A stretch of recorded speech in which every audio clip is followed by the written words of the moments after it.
Hello guys. Okay, so I still have that figured out, I think. Hello Talaiden. Good to see you, man. Thanks for welcoming me back. Finally back with some PoE1 because goddamn I could not Go stand Power Rangers. Go Power Rangers. I could not stand PoE2. Holy shit, man. So, I've been pretty busy lately, so I didn't get to do this live, but I'm just going to do content reveal, watch party thingy today. Checking that out.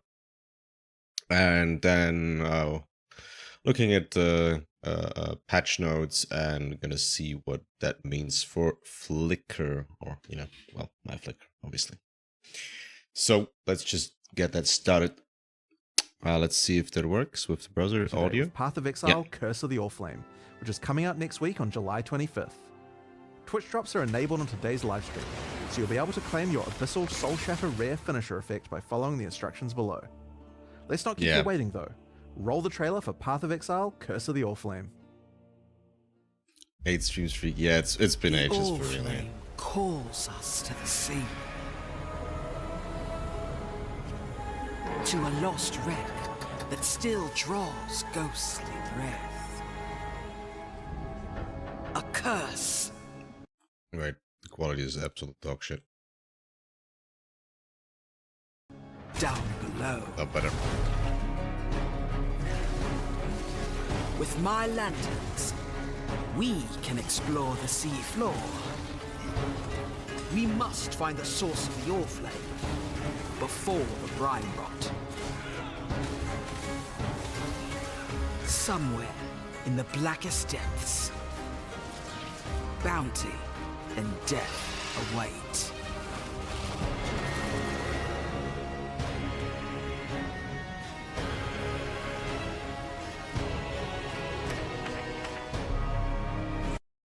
Okay, I mean we have the option to pause things because I'm watching this late. What the fuck was that?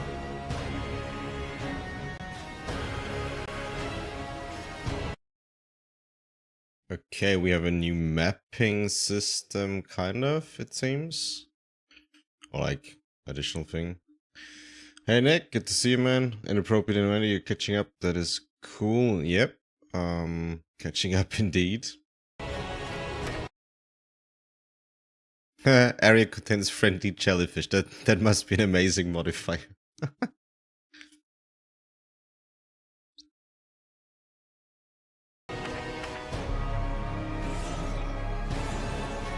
Flame crafting. Wait, what? Intangibility. Okay.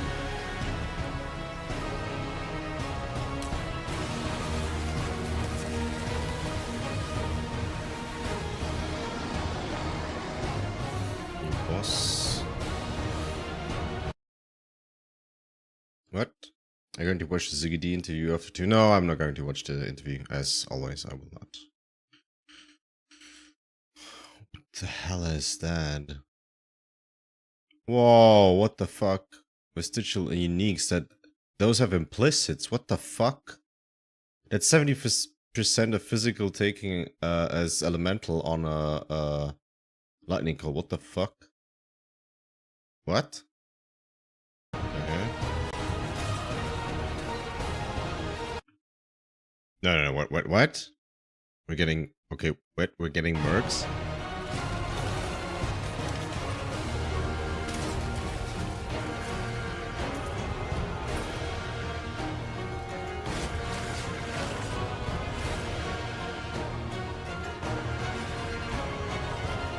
Come find your fortune in the depths of the sea. God damn, what the hell? Did you read anything about the patch? In today's all I saw stream, was we'll walk you through the luminary thing, because people were doing light radius memes. That's literally all I've seen. through all the details of Path of Exile, Curse of the Oriflame, where you'll comb the ocean floor discovering sunken artifacts of forgotten origins, fight the horrors of the deep, and do your best to keep from being crushed by the waters above you. We're revisiting some familiar mechanics to bring new life to systems that have begun, perhaps, to show their age. Abyss and Legion will both be receiving significant upgrades, including a new pinnacle boss for Abyss and a new chase crafting system for unique items in Legion. In addition to revamps of the existing leagues though, we're also bringing back some old friends. The Mercenaries of Trathus are making their way back to Rayclast. In their original state? Then we'll explain our new endgame system, where you'll join Kirak in investigating anomalies appearing on the Atlas. After that, we'll discuss the character and skill balance coming in Curse of the Oriflame. Wait, socket colors reworked? Spellcaster rebalance? I mean, Luminary Ascendancy class. What? That's probably a new, sign Finally, we'll cover our new set of class, support I guess, packs, or Ascendancy. after which we'll have a live Q&A session where Ziggy D will interview Path of Exile's game director Mark, as well as game designers Octavian and Andrew, answering your questions from Twitch chat. After the live stream, we'll drop the full patch notes at 11 AM NZT. So let's get started. I'll hand things over to Mark to introduce the new league. Hi, I'm Mark Roberts, game director on Path of Exile. In Path of Exile Curse of the Oriflame, a long-forgotten mystery has begun to stir beneath Rayclast seas. Hidden in the icy depths lie strange and immensely powerful treasures, waiting for those bold enough to claim them. Meet Valerie, a dangerous Corsair captain who needs boots on the ground and on the sea floor to help her retrieve these treasures and unlock their potential. This is where you come in, to help her find the charts scattered across Rayclast.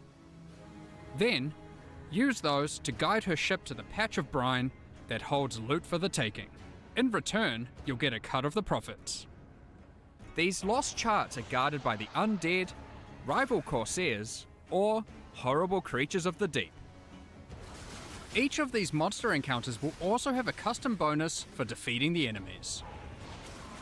For example, successfully defeating the accursed undead that guard this treasure chest will cause the grateful trapped soul inside to grant you its power, possessing you and granting you ghastly power for the rest of the area. Oh, map. Once a chart is in hand, you'll board the good ship, the Sovereign, Valerie or Val's reappropriated Oriathan naval vessel. Here, Val introduces you to the heart and soul of her ship, quite literally. Vesper, another Pondium native like Val, is bound to this ship. His soul burns with the Oriflame's curse, and were his comatose body to be removed from the ship, he would surely die. The silvery apparatus that lines the bows and eaves of the vessel allow him to steer the Sovereign anywhere in Rayclast's waters. Using the chart you've brought, Vesper can navigate to a location so you can scout it for Val, and while doing so, claim whatever treasures there might be. How, though, will you avoid a watery grave once sunk below? Vesper controls a spark of the Oriflame, a powerful and mysterious magic, which has been imbued into a number of devices aboard the ship, chief among them the bathysphere. This entirely safe and well-tested contraption of rivets, bolts, and metal will be your ticket beneath the waves to explore and plunder. While scouting the depths, in order to not need an ample supply of air, we're instead going to place Oriflame lanterns. These are conduits of the power that keeps Vesper alive and bound to the ship, and give you the temporary safety you need to do that exploring. Without them, you will drown. The first of these is strapped to the bathysphere and activates on landing, rushing the water away to reveal horrifying monstrosities, lost treasures, and a strange luminous coral growing from the corrupted dead in the oceans of Rayclast. These strange growths are the real reason Val has asked you to plumb these waters, as the coral can be broken down into dead man sulfur, the fuel that keeps Vesper's light burning. As you get to the perimeter of the safety provided by an Oriflame lantern, Val will drop more down at your request. There's also an option available to have new lanterns fired automatically for you as soon as you need them, if you prefer speed over fine control. Explore and claim what you can while you can. Lost fortunes of gold, chests of valuables, and lurking threats all lie in wait for you beneath the waves. You might even find the odd lost missive, waylaid on its travel to its intended recipient. But hey, What the fuck? finders keepers, right? Beware though, as Vesper can only power so many lanterns at once, and that power is finite. On placing the last of your lanterns, they will begin, one by one, to flicker and fade, and the creatures of the deep will rush in as they sense the vanishing of the light. You'll have to rush back to the safety of the bathysphere, escaping the cold clutches of creatures that despise the light you bring. You'll want to place every lantern though, as exploring to collect enough Deadman Sulfur is the only way to successfully chart the area for the next step, planning a voyage. Val will keep a record of the areas you've charted, storing details in her journals.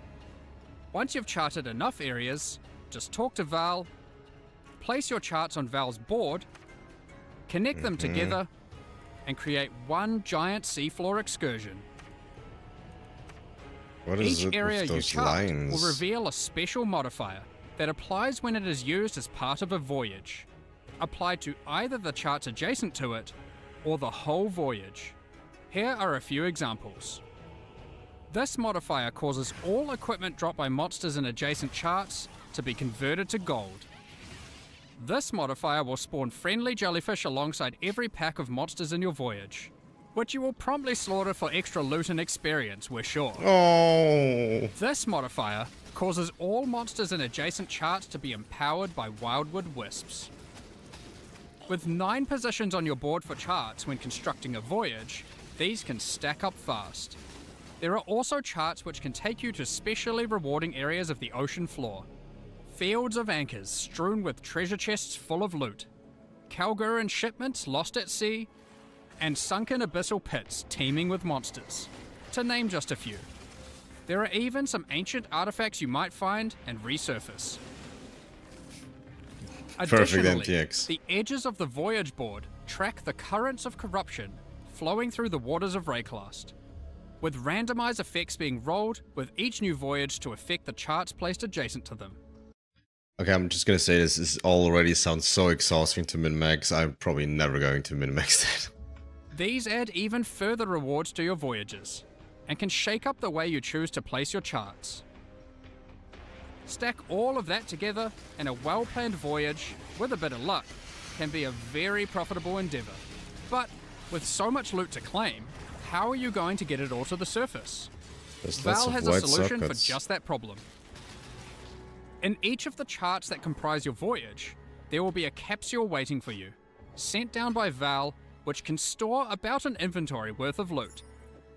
Stuff these full, send Val a signal, and she will pull it back up to the surface, safe and sound.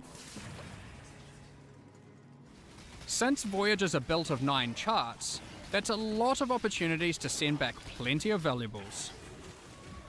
Once you're satisfied with the plunder from your well-planned voyage, find any of these capsule locations and call the bathysphere I didn't really keep up with anything. I have been drunk for the last 2 days. I have not kept up with anything, no. to it as your ticket out. Val will send it down to your rescue, as fast as she can. You just need to survive until it gets there. Good luck. Once you do, don't forget to empty all those capsules full of loot. Now, back to all that Deadman Sulfur that you've been hard at work gathering. Is that just to keep the Sovereign afloat and Vesper alight? No, it's not. Once you've got a bunch of it, head below decks, and you'll find the heart of the ship at work.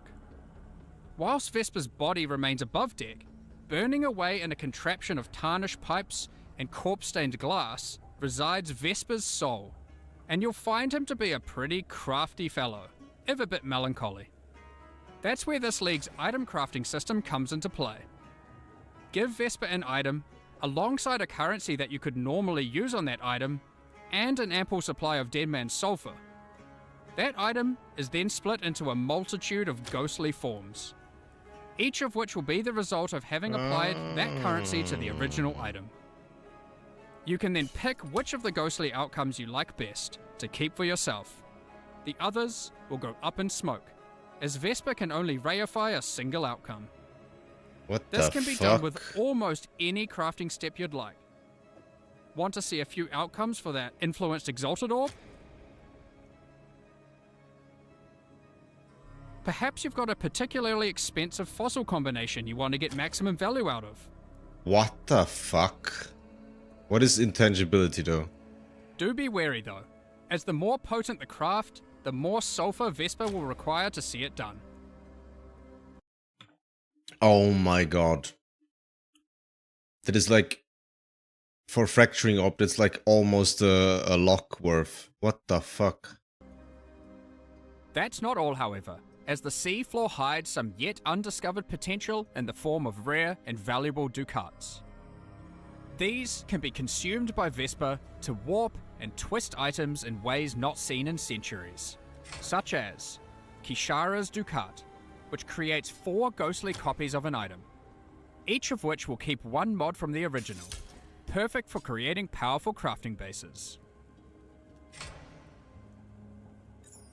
The Gentile's Ducat, which can solve item or gem requirement problems by changing one attribute to another. And Brine Hook's Ducat, Okay. with which you can become an emissary of the gods of Rayclast.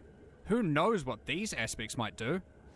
These Ducats come from special types of charts, so keep an eye out for them on your travels throughout Rayclast. You may even find some that lead you to notably unwelcoming waters. So that covers the new league, and for the first time in Path of Exile, we're finally going under the sea. Some might even say this is the first real boat league. But that's not all. Not even close. Next up, we've got an old favourite making a return. The mercenaries of Trathus are once again roaming Rayclast, looking for hapless fools to duel. Mercenaries will start appearing from Act 3 in San. Before beginning a duel, you'll be offered an overview of the mercenary you've encountered. Here, you can see the gear they have equipped and the skills they employ. As per the Trathan Code, you have the right to wager for an item the mercenary is carrying. You'll stake some of your gold, and the duel commences.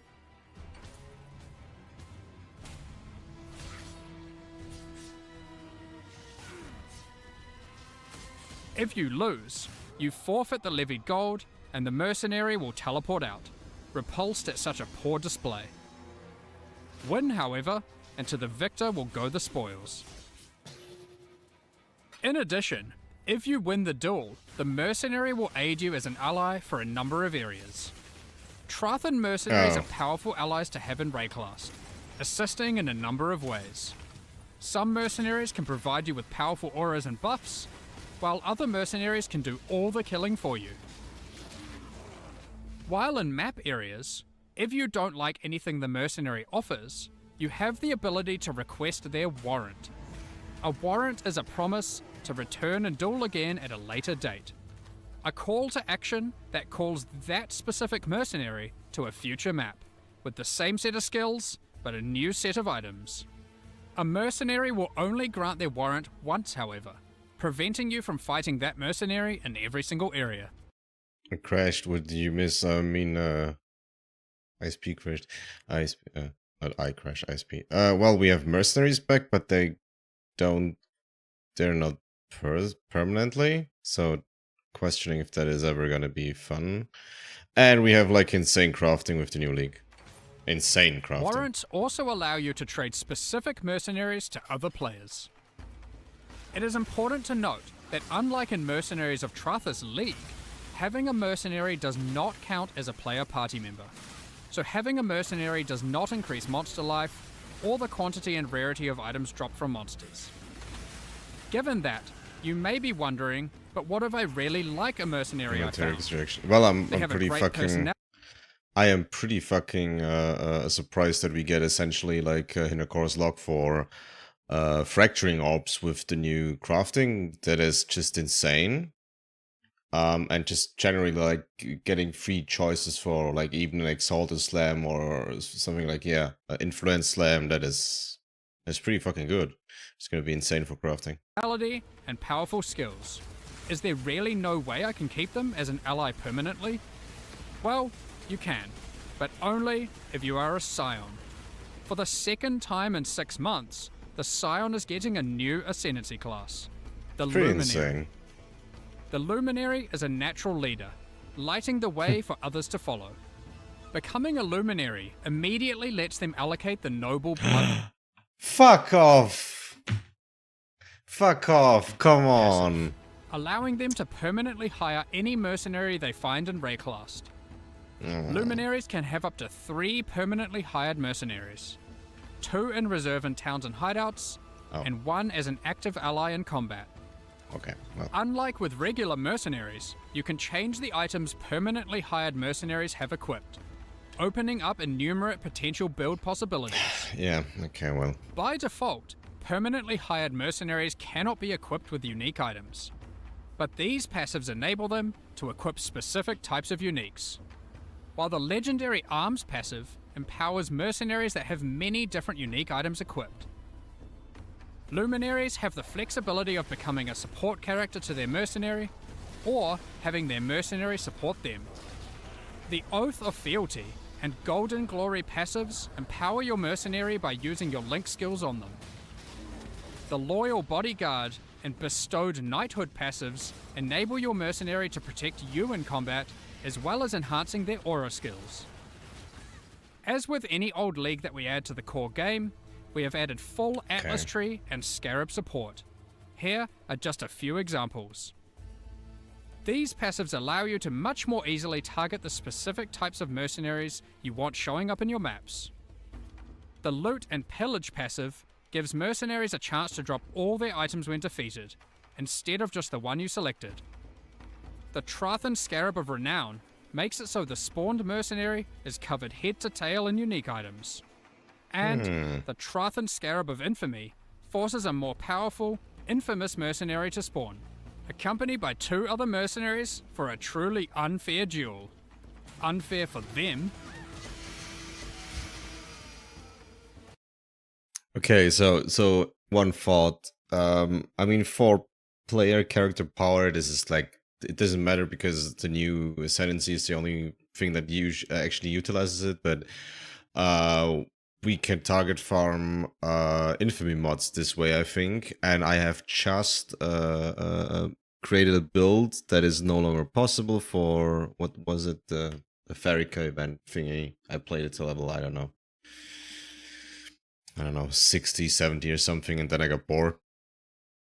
But it would have benefited from infamy mods, so that might be cool. There's even a few entirely new mercenary types, one of which is found exclusively on the seafloor in rare Curse of the Allflame encounters.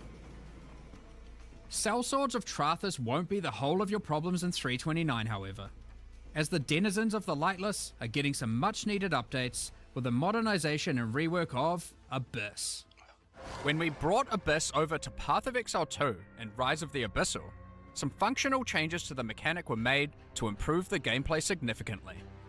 In Curse of the Allflame, the majority of those changes will be making their way back to Path of Exile 1. The existing Abyss content had some notable problems. Aside from being very dated, it also required the player to follow a crack as it opens, often backtracking throughout already cleared areas. Now, as you approach an abyssal pit, and the cracks leading up to it, you will find that it is already open and spilling forth abyssal energy into the surrounding area, subjugating the souls of enemies unlucky enough to be within its influence. Slaying these enemies will send those souls spiraling down into the pit, drawing the attention and ire of the minions of Kulamak that dwell beneath. Slay enough of them, and the Abyssal Legion will spill forth from their domain to tear you apart. Okay. The upshot of this rework is twofold. Firstly, there is now much more visceral feedback in the moment-to-moment gameplay of Abyss, with audio and visual cues drawing the player along. And most importantly, you'll never need to chase a meandering abyssal crack around a map ever again. No more backtracking. However, be on your guard. The abyssal minions of Kulamak have some different tricks up their sleeves in PoE 1, and many employ entirely different skills to those of their PoE 2 counterparts. To be clear, there are still some aspects of the existing abyssal system that we will be keeping. Abyssal jewels and items with abyssal sockets will remain. In fact, we have given Abyss a similar treatment to what we did with Dell fossils in our last release, moving abyssal rewards out of other areas of the game to make Abyss the exclusive source of abyssal jewels and Stygian vices. This will Alright, also okay. come with a complete refresh of Abyssal Scarabs and Atlas passive tree investment, with some That is essentially a indirect nerf to what was it called again? The 15 wave thing, Simulacrum, because Simulacrums shed out Abyss Jewels too. But well, truly dangerous and wild new ways to take on the Lightless Hordes. Lastly for Abyss, but definitely not least, Abyss is bringing an entirely new endgame pinnacle boss, with its own set of brand new unique items. This boss has a very unique way of accessing it. What does this eyeball do? Good luck figuring this one out. Let's move on to our next league being reworked, Legion. Every league should have distinct and interesting rewards that are exclusively available from that mechanic. This allows players to specialize in certain corners of the game, rewarding those who engage with a given mechanic. Legion is next on our list to receive this treatment. Despite having a unique combat mechanic, we felt Legion didn't have interesting exclusive rewards outside of Timeless Jewels. While Incubators were technically exclusive to Legion, they effectively granted the same rewards that you could get elsewhere. So, what are we doing about it? Firstly, Incubators are being removed. No longer will you have to remember to apply Incubators to all your equipment every few maps. Instead, we will be adding a new type of reward exclusive to Legion, Vestigial That's Unique insane. Items. Legion generals and maps will have a chance to drop a new type of currency item, Enshrouding Crystals. These can be used on your unique armors. You can then take the enshrouded item to the Domain of Timeless Conflict, which might look a little bit different to what you remember. A giant crystal emerges from the center of the domain, and there appears to be some sort of entity trapped inside, potentially the reason that these armies are engaged in eternal conflict. At the base Or? of the crystal are a number of smaller crystals. Clicking on one allows us to place our enshrouded item inside. As we then kill monsters in the Domain of Timeless Conflict, our gloves within the crystal begin to transform. And once you have killed enough, the crystal becomes volatile and looks ready to fracture. I wonder what will come out.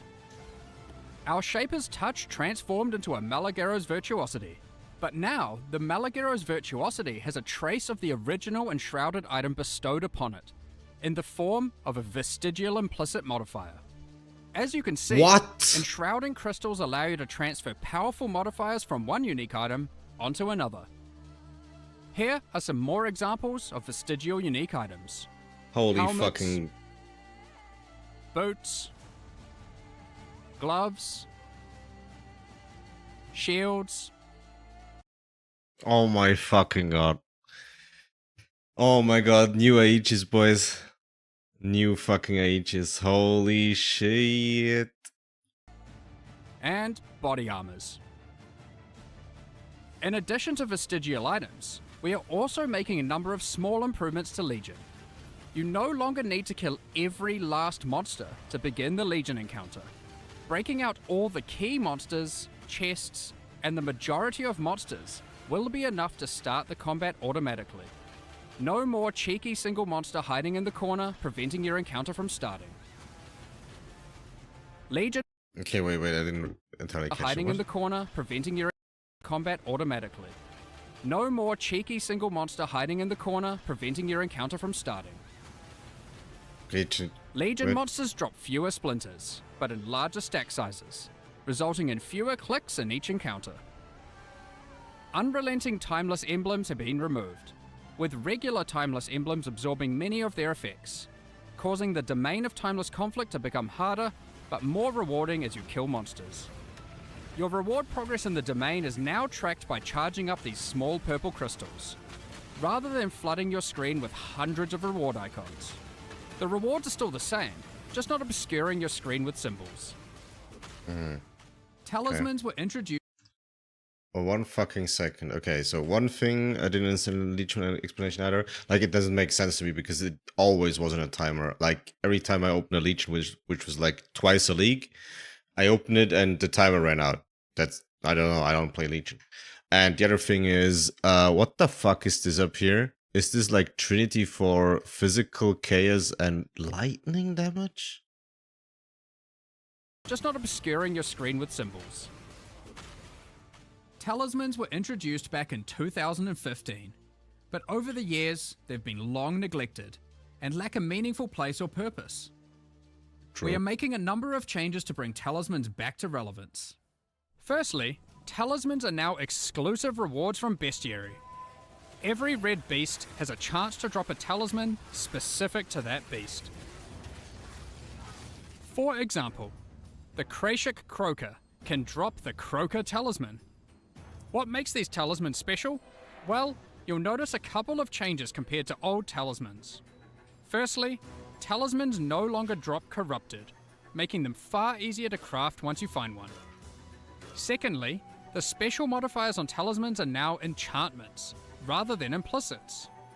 This means they compete with Blight Anointments, allowing their effects to be significantly more powerful than before. Here are a few more examples of new talismans. Okay. Maximum charges is something that is pretty damn good. But you probably can't, yeah, I mean, it's just a base item, so you can't really do much with that. If you could have permanent mercenaries, you could get lucky damage and plus maximum frenzy charges. That would be insane, but... Talisman unique items have all been improved, and now have a chance to drop from all bestiary bosses. Check out the new Eyes of the Great Wolf Talisman, which has some crazy possibilities. So that is everything covering the new and reworked League mechanics in 3.29. Now, that's already quite a lot of endgame content, with mercenaries returning, an upgraded Abyss, Legion's new reward mechanic, and of course, everything the Curse of the Allflame League has to offer.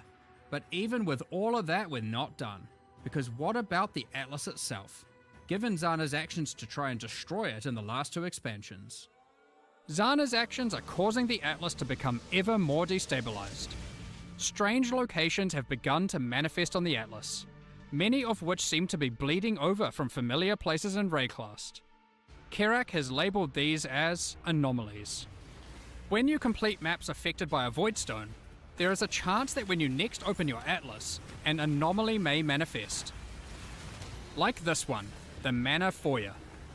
Like regular maps on the Atlas, you can select them at your map device, but unlike regular maps, these don't require an item to enter.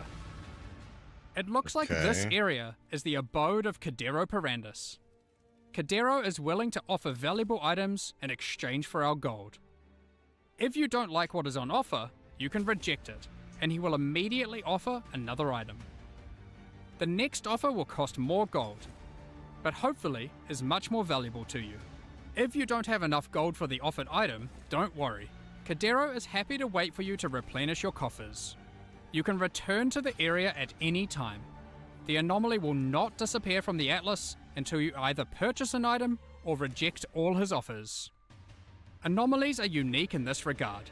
Unlike other locations on the Atlas, these areas can often be revisited.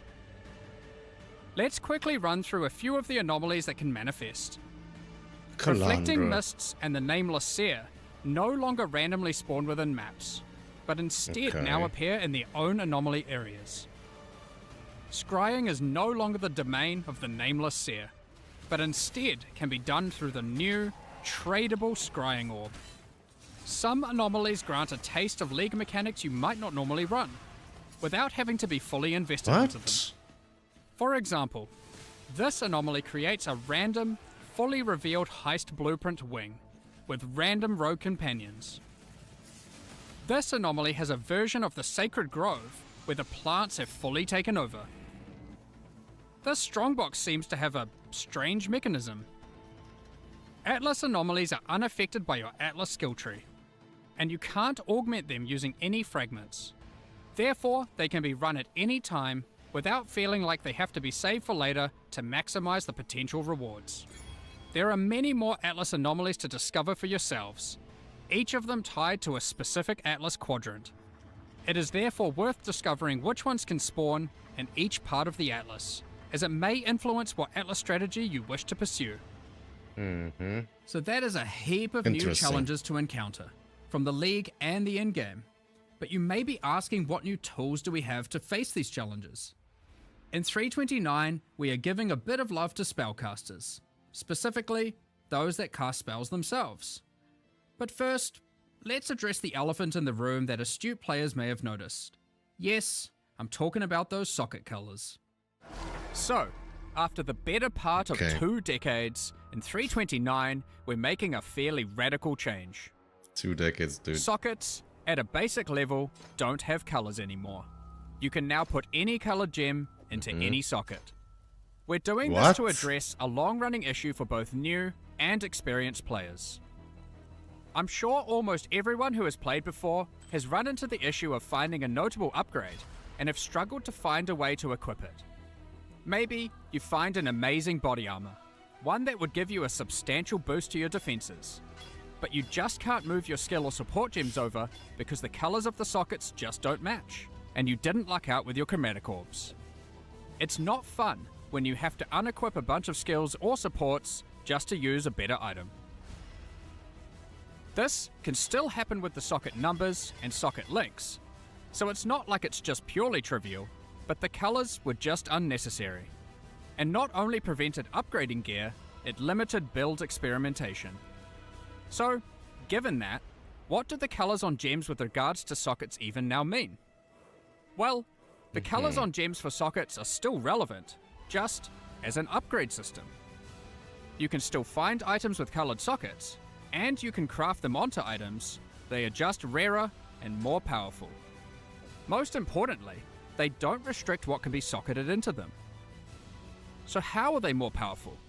Well, if you were to find an item with, say, a green socket, you can put a green gem inside of it to get an additional quality bonus to that gem. This allows socket colors to be a purely positive outcome on an item, while not just simplifying the system away. You can also still change the color of sockets on your items using a chromatic orb, which now guarantees at least one red, blue, or green socket. This change will make it easier for everyone to upgrade items and maintain their build. Okay, so up to 10%. It's gonna be insanely hard to get a 6th link color then. Good change, but 10% quality. Some could be insane, some could be... Especially meh. while progressing. Speaking of builds and gems, we wanted to make sure we improve some of those, specifically for spellcasters. Let's get into that. It's gonna be insanely hard to color circuits. Yeah. Spellcasters have a large number of different skills to choose from, but often many skills play and scale in Quick note again about the thing. It's probably not going to be very important to color them though. Like if I just think about it, there's very few gems where quality is super important. For example, you could do stuff like Energy Blade or Assassin's Mark, where you, for example, if you want to do power charge generation via Assassin's Mark, so you get like another, I think, 5% on hit to gain a frenzy charge, or Flicker another 5% to gain a frenzy charge on hit. So these things are probably going to be the main concern for when you want to color things. It's like a strict upgrading thing, not a requirement. Like if you have a 2120 gem, that is important, but only on a very specific set of gems you would want to really chase the color, because the color will probably be pretty hard to get. And for things like bone, like what is it, Bone Shatter of Complex Trauma, you get a lot of more damage percent per quality, so it would be nice to chase. For something like your Molten Shell, who the fuck cares? similar ways. We have done a pass through existing spells, differentiating spell damage types from each other. For example, Shadow's physical spells, like Ethereal Knives and Bladefall, now have a much higher critical strike chance than other spells at the expense of damage. Pure Lightning spells now all have generally higher cast speeds, but they cost more mana per second than other spells. We noticed that some of the Ascendancy classes for Shadow, Witch, and Templar were lacking options for general spellcasting, so we've added a new notable to the Assassin.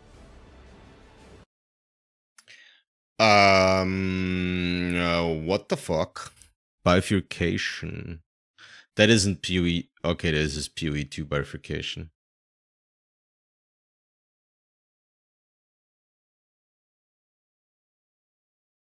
It's the same thing, you can double crit. It's not even this, it's even stronger than PoE 2 bifurcation because it isn't capped. You can still have 100% spell, a spell crit or just general crit, and then you bifurcate it. That is, well, assassin rework in, yeah, okay, that's the assassin rework everyone wanted. This is not a crit class, cool. It got pre-nerf, 50% less spell chance, no, not 30. Oof, I mean 50% less spell chance is kinda rough. But still, I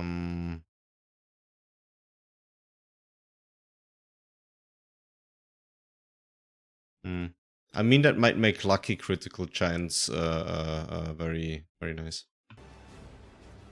The Occultist. Each stack of Spirit Fusions 30% faster, start of light, energy shield recharge, channeling spell steal 10% more damage, and channeling spell D costs. What the fuck? Okay. And the Inquisitor. Base spell critical is equal that of main hand weapon. There could be some insane interactions with that, I think. We are also introducing a new skill, Mana Infused Staff. 30% unmodifiable. Deals base lightning damage equal to 73% of maximum mana. Releases an arcane wave on block no more than once every second. Buff grants 30% less mana cost of skill, more chance to block. What the fuck? That is like Archmage for...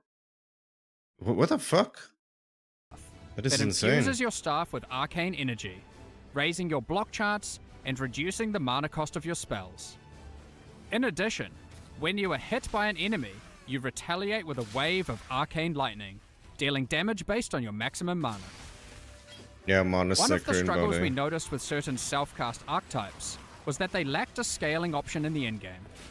In 329, we're adding a special new set of exceptional skill gems called Pacts. Each pact is themed around a specific Beyond demon and Lycia. You can make a bargain with these demons to empower your spells. But at what cost, you may ask?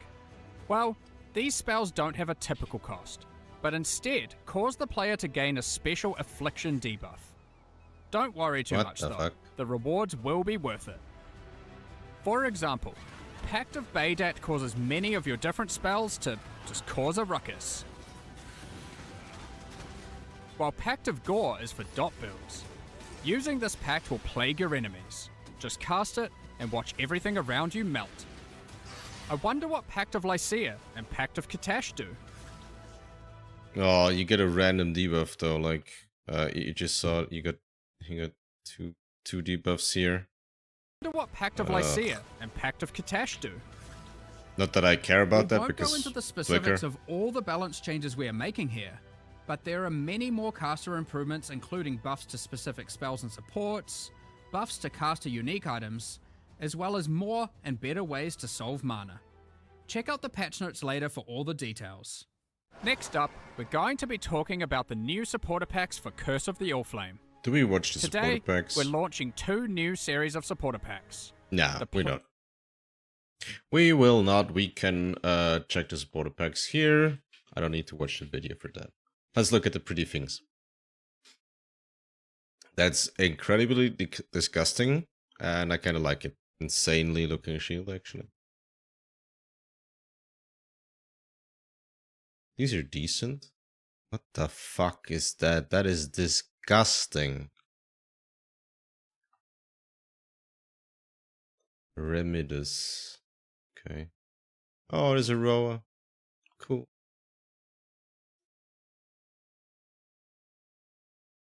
I don't like the Remedus look. I think Plague Rave and the ones before are you know, they're kind of cool in their own regard, as in they're unbelievably disgusting, but okay. What I care about is yes, this patch notes. This is pretty insane. The new hideout lets you jump off a cliff to your death. Okay. Okay, man, that is, well, my cat is going insane. Yeah, right. 45. The fuck. 45 thing.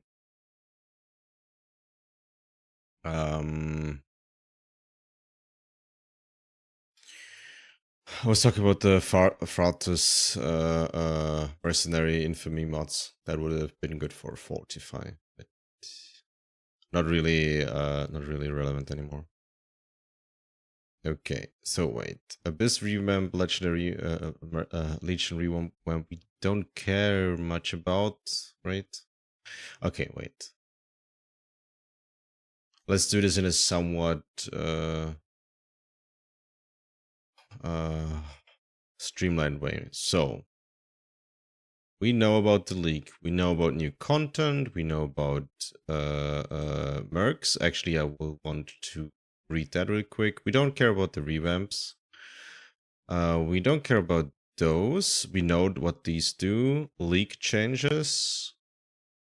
Okay, everything from leak changes we will read essentially. So mercenaries. You're guaranteed to find a mercenary. Wager, yes. Whoa, mercenary from these areas will not have any rucksack items. But I want rucksack. Uh-huh. Okay. Yeah, we know about the warrant. Yeah. We cannot permanently have them unless we go to Luminary.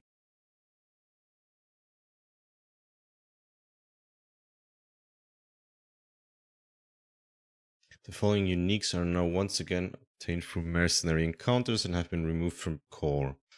Zadi Crest, Binds of Bloody Vengeance, Ghastly Theater, Hands of Heresy, Hulk against Cornflux. None of these I care about. Partner gems are no longer possible. Rewards from gem chests in heists. They're obtained from mercenary encounters again. Makes sense. I mean, you can still kill them, so this is totally fine. Like, there's gonna be random map stuff, so you run your map, you find your mercenary, you see if they carry a mirror, done. The scarabs, that is going to be interesting. Oh, they only have a chance to contain a mercenary, right? Makes sense, since it's a league mechanic now, right? And that guarantees one. Mercenaries found in areas are infamous. Mercenaries found in area are accompanied by 2 wild mercenaries. Okay, so that allows you to farm infamous things. So let me just really quickly show you why that would be important, possibly. Wait, yeah, here. This is the behemoth thingy I had configured. That was a fortify. Stacking behemoth that I didn't really bother to really build, but this is one of the things. The nearer enemies take 1% increased physical damage per 2 fortification on you. That is an infamy modifier, so that is if you still decide to do a fortify a flicker, which is, well, substantially worse now that you no longer have tireless frenzy. That would be good. But the only other thing you could do is gladiator, I think, and that's pretty mediocre on regular ascendancies. So just as a base concept, it's pretty cool that you can target from these.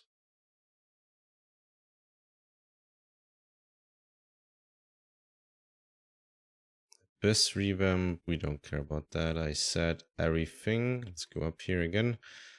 to leak changes. After completing a ritual altar encounter, locusts will now point... okay, next altar is nice.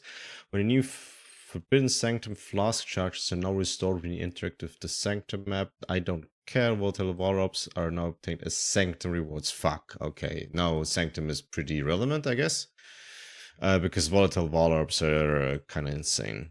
Ultimatum is now the exclusive source of catalysts. As a result, they have been removed from following. Ultimate rewards from demolition heists. Catalysts can no longer appear in Expedition. Intuition can no longer have catalysts and cannot be found in ritual board favors. Okay, that's going to make them more expensive. You cannot be damaged while channeling Verisium. Okay. Betrayal. Syndicate leaders can no longer drop All Flame Embers. The Syndicate Mastermind can now drop the All Flame member of Kupelmark. Okay, yeah, I mean, nobody was playing All Flame Embers. The average number of scarabs dropped from scarab chests has been doubled. That's good. Trapped stashes in Betrayal ciphers now have a limit of 15 seconds, previously 10. If you were slow, that is very good. Or like if you don't have like a specifically a good unique knowledge, you have a little bit long. Cluster jewels from trapped stashes have a maximum item of 83. Wagons, 40. Okay, I don't care about the rewards. Breach. Okay, interesting. Maybe. The average number of monsters in Breach monster packs have been reduced. Sad. The number of monster packs spawned in unstable breaches has been reduced. Sad. The progress for killing breach monsters has been increased by 70% to compensate. Okay. The maximum number of unstable breaches that can be opened at once has been reduced to 2. Previously 3. Doesn't really matter, I think, personally. The Swelling Ranks Atlas passive skill now grants breach monsters you have to 10% increased pack size instead of 20, etc. So looks like overall breach nerf. Small passives, grant increased pack size, increased rare monsters. Okay. Spawn 15 instead of 25% increased rare monsters. Yeah, overall, just everything nerfed. These changes do not affect the amount of hive blood or womb gifts you receive. It's just the things you kill. Equipment item birth by the Genesis tree inherently have slightly less modifier rate and are biased towards higher tier base types. There is a lower inherent chance to birth additional equipment items. Maximum number is now 16 instead of 20. Okay. Small equipment Genesis 3 passives that grant a chance to birth an additional have been raised by 25 instead of 50. Yeah, like everything, like literally everything in Breach has been nerfed. This is just a big nerf wall. Okay, cool. Thank you. Endgame changes. Okay, anomalies, we know about those. We can get anomaly. Reflecting Mist and Emily Seers are no longer spawned from maps appear. I do wonder if that makes Reflecting Mists on average, like not or is it Reflecting Mist called also? Yeah, I mean the currency item, not just the Reflecting Mist. This interactable object. Yeah, the interactable object. I don't care about because these are another average shit. But if that would make Reflecting Mist more easy to get, that would be cool. But we also saw Reflecting Mist could be received by that message in a bottle. But that message in a bottle probably just spawns whatever different stuff. So I don't know. Rip Breach indeed. Atlas anomalies. Yeah, nothing is affected. Reflect map modifiers have been reworked. Instead of causing monsters to reflect the percentage of physical or elemental hit damage dealt to them, they instead cause rare monsters to have physical or elemental thorns. What does that mean? Physical thorns activate when hit by physical damage and last for 5 seconds. While active, it reflects a fixed amount of physical damage each time the monster receives a physical hit. Monsters cannot gain physical thorns more than once every 10 seconds. You can only take physical thorns damage once every 0.1 second. What? Elemental thorns? It's seems to be the same, but the highest damage type. Okay, but it says a fixed amount of physical damage. That means it might be irrelevant from now on. We might just not care about reflection anymore. We don't, because we have opportunistic. But still interesting. I wonder if I would think that reflected would now also disable the physical or elemental forms. It would also mean we would care about physical forms in about as much, right? As much as the elemental forms, because if we deal some type of physical damage, like even if it is 0.1% of our entire damage, we would be taking physical forms. And red reflecting, okay, 1500 elemental damage. So that would mean 15,000 elemental damage per second. That is a bit hard to mitigate, to be honest. Let's say 15,000 times 0.25, that's 375 times 6, that is 2,250 damage per second after 75% resistance. Actually, it doesn't matter. We're tanky enough. We don't care about reflection. Easy. Yeah, okay, we don't care about that. We're easy. Okay, map rotations. Material Paradise is gone. Okay. We get a new kind of Enter the Paradise.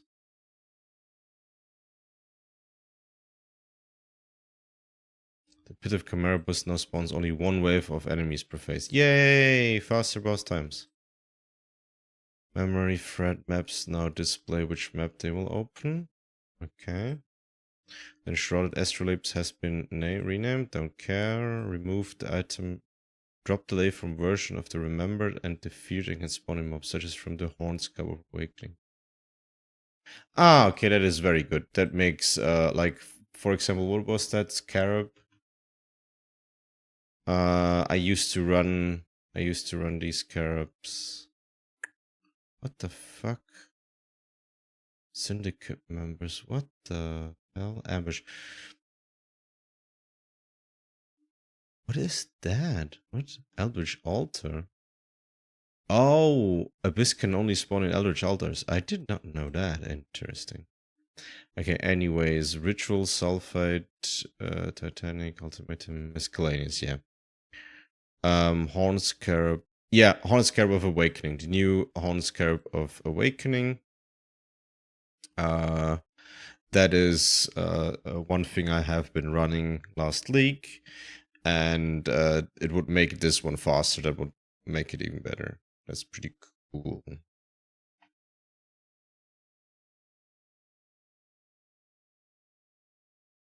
Reduce the average amount of modifier effect applied to explicit modifiers when using reflecting mist currency on an item. This change does not affect the amount of modifier effect on mirror jewelry found when interacting with reflecting mist object.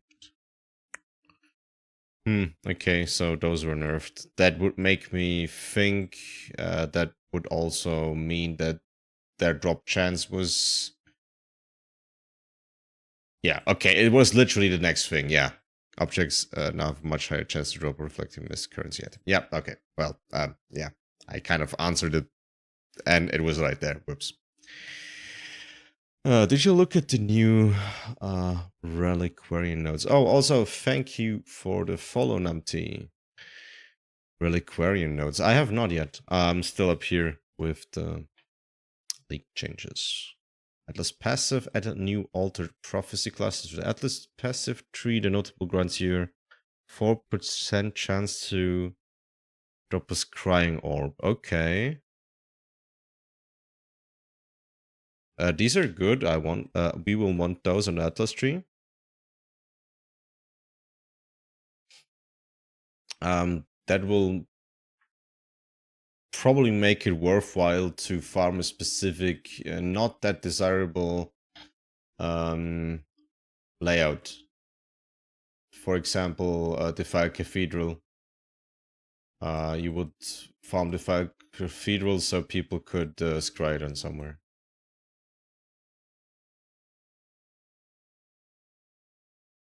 Blueprints. Drop random catalyst, don't care. Player changes. Sources of damage to avoid all damage from hit are now additive with sources of avoiding damage of a specific type from hits. Some damage avoidance stats descriptions have been adjusted to better communicate these chances are additive with each other.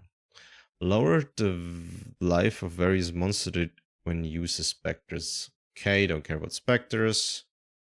Don't care about specters. Kill and item modifications that once stated that increases and reductions to spell damage also apply to attack damage have been replaced with the new Arcane Might keyword. This is purely a descriptive change. That would mean that Crown of Ice would have... Yeah.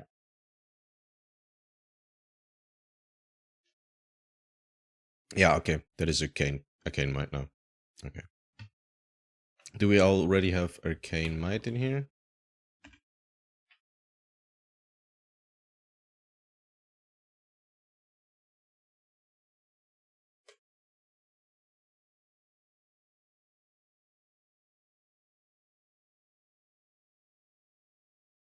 Okay.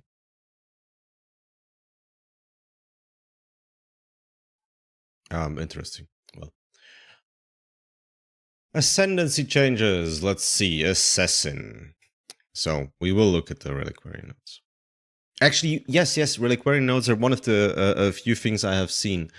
Life stacking insane. That is going to be super stupid. No, wait, I don't think it makes sense, but I was like, wait, maybe this would be even better for life stacking Flicker, but I don't think it really makes sense to go over Zerg for it. You know how in PoE2, when you look at tooltips, there are unlined keywords, they ported that feature. Oh, that's nice. I mean, not very relevant for me personally, but I think it's very good for the game. The def mark notable passive no longer has marked enemy cannot evade attacks. It has now increased effective marks per maximum power charge. That is nice scaling for power charges. And 3% leech is instant per maximum power charge. That is pretty damn good, man. Okay, wait. Let's look at Assassin. Just in general, see what the old one did. So what was the old one? Trigger level 30 Assassin's Mark on attack, critical strike against a rare enemy, and you have no mark. Okay, so that would make like if you have like something like 10.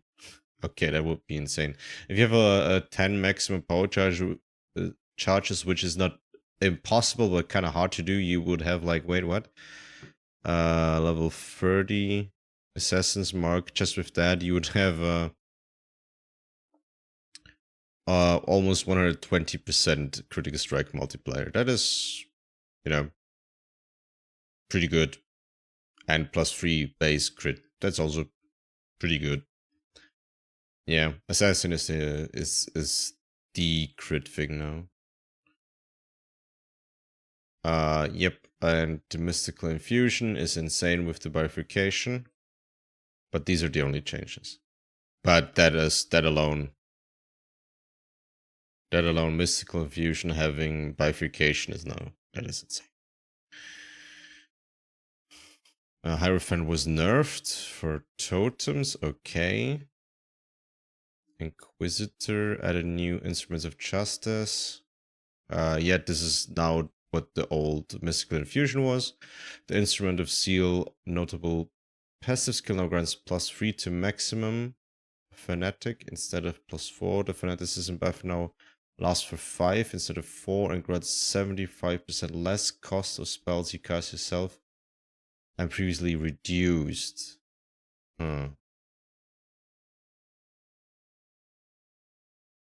Is that a nerf? I think that's a buff because of the way less scales.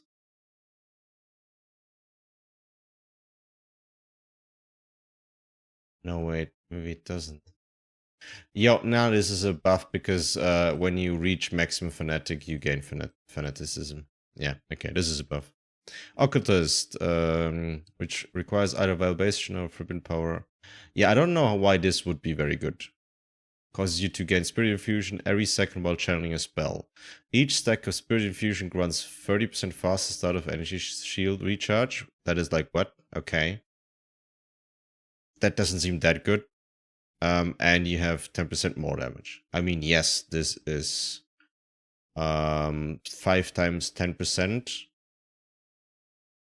But you will need to channel things. I don't know. Okay, Reliquarian, new notes. What is very interesting is Epistate. You go Epistate into, I think, where was it? None of these. The lower ones. Nagmahamu's Flame. And then into Screams of the Desiccated. No, wait, no, that's wrong. Wait, what was the thing I was thinking? Wait, no, that wasn't. Actually, yeah.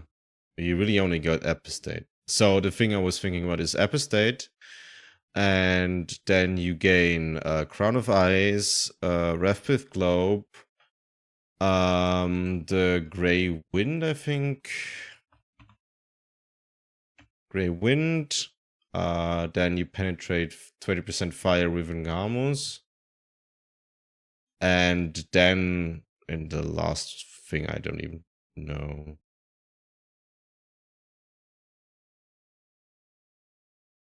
I think a penetrable shine buff is just whatever, really.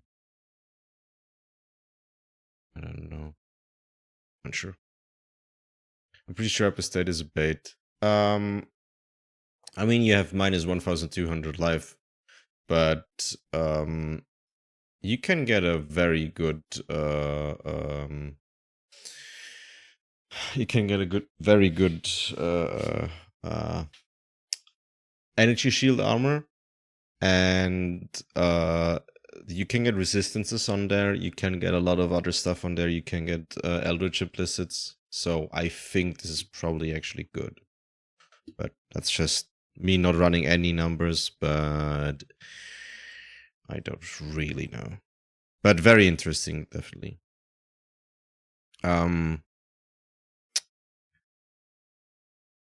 So Chaos Roots are also pretty fun. That's just very nice, very comfy for a League Starter, maybe. Dawnbreaker could be okay. I don't think that's gonna like enable you to go Giga Tank. I mean, it might, but not sure. Shimmeron may be worthwhile, but you would go power assassin if you do power charge things. I suspect. I mean, I guess if you do spell damage, yes, this. And impenetrable shrine buff, well affected by no flask, is pretty cool because well, just double defenses. Other than that, I don't know. It's not the most exciting ascendancy. Yeah, that's why I think it's a bait. It feels nice, but when you run the numbers, you're spending a lot of divines on a chest piece for a very small amount of life. I mean, it's not really that much about the life, right? If you go, or not purely about the life. Like, wait, let me just open any trade site. Oh, PUB TV. Okay, so let's go. Just body armor. Okay, that's gonna be weird to search for that. We go Mirage, we go Energy Shield.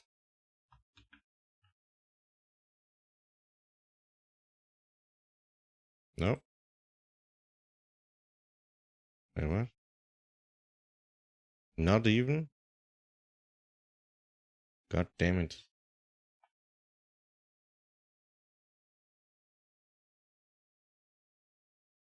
These are, yeah, okay, these are shaper. Yeah, it's not as good. Yeah, okay. The values aren't really there. True. Maybe, yeah, okay, maybe this is bait. Maybe it is bait.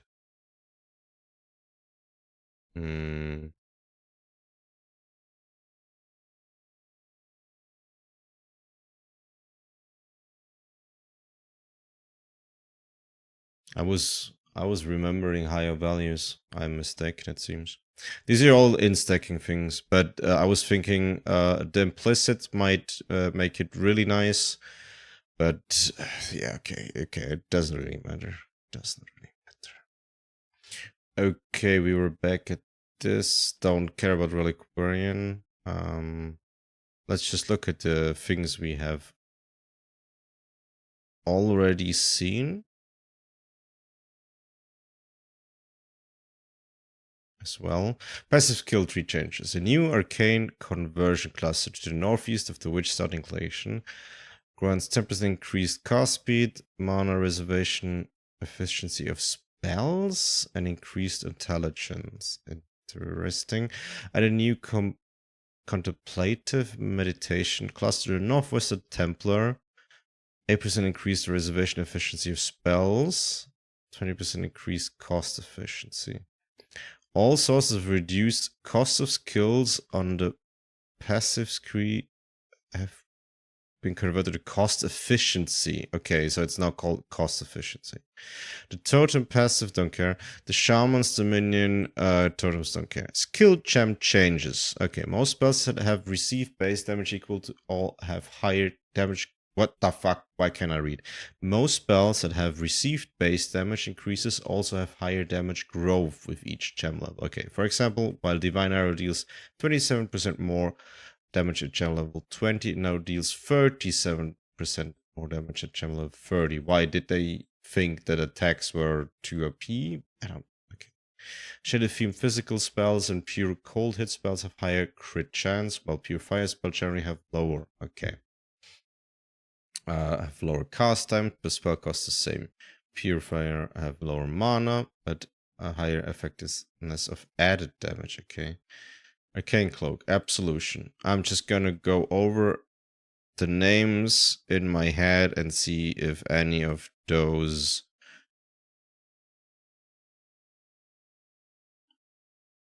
are things I care about. I don't think I will care about any of those because I don't care about spells unless they I'm using them, and I'm using, like, I think Sigil of Power.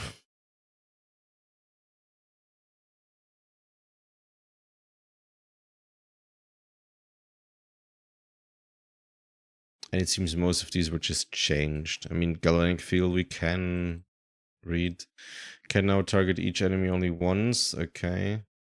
And the buff now grants 50% chance to shock enemies. Okay, instead of 20. I mean, I don't think that would make it better than any other setup we have, because we have been using Smite, if at all, to shock.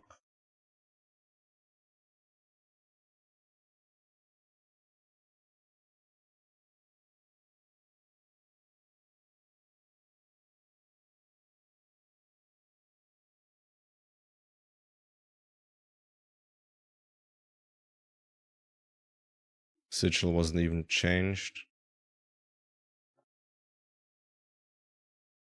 Okay, don't care about any of these changes. Magma Orb, huge changes, and Winter Orb. Okay, I will read these specifically because you said, but I don't care about spells. Winter Orb, Downfire 2 instead of 1, 2 to 3 at levels 1 to 20 instead of 1.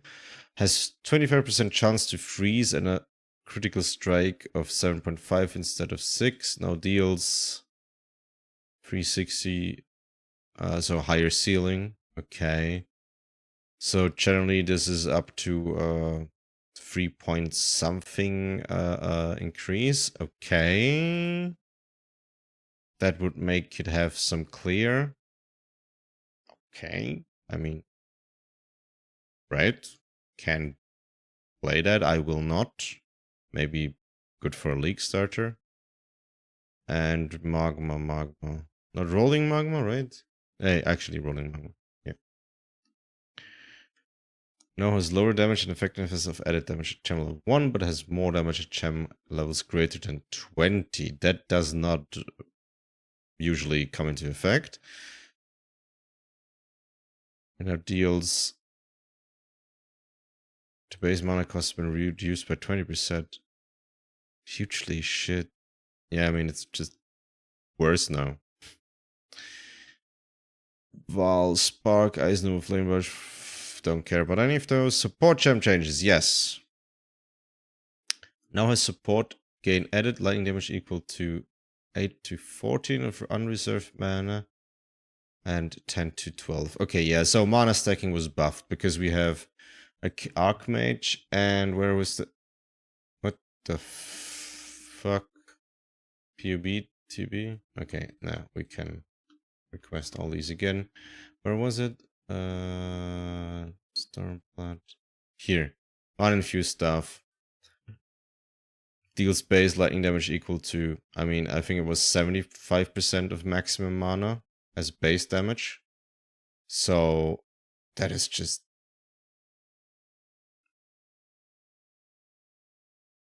I mean, mana infused stuff and Archmages, that is going to be the mana stacking thing. Release the Totem, Barrage, don't care, Blast Chain, Cast and Ward Break.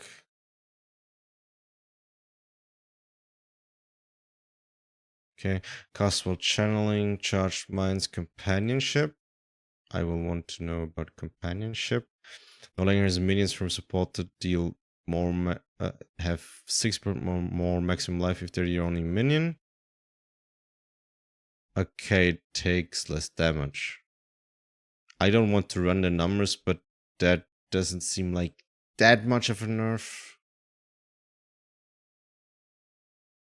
High Impact Mind, don't care. Minion Pact has been reworked and is now called Communion Support. It supports spell skills that hit enemies and can modify the skills of minions. Supported deal 20 to 30 added physical damage for each permanent minion at gem level 3. Has a cost and reservation act. Okay. Supported skills now deal less damage with reoccurring. Okay, that was buffed. Spell totem was nerfed. So they want more self-casting, really. Don't care much about that.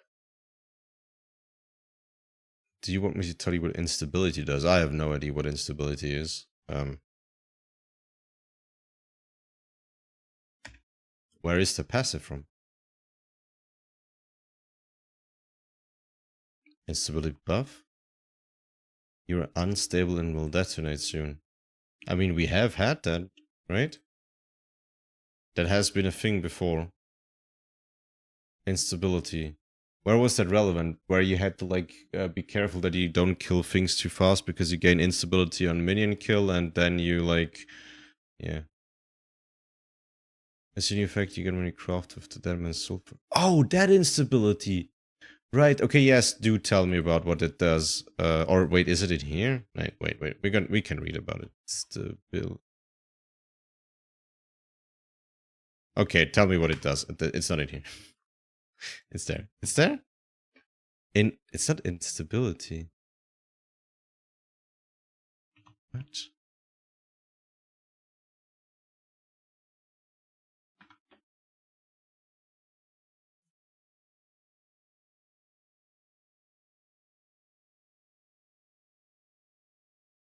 Oh, it's a chance for the next craft to only have one outcome. What?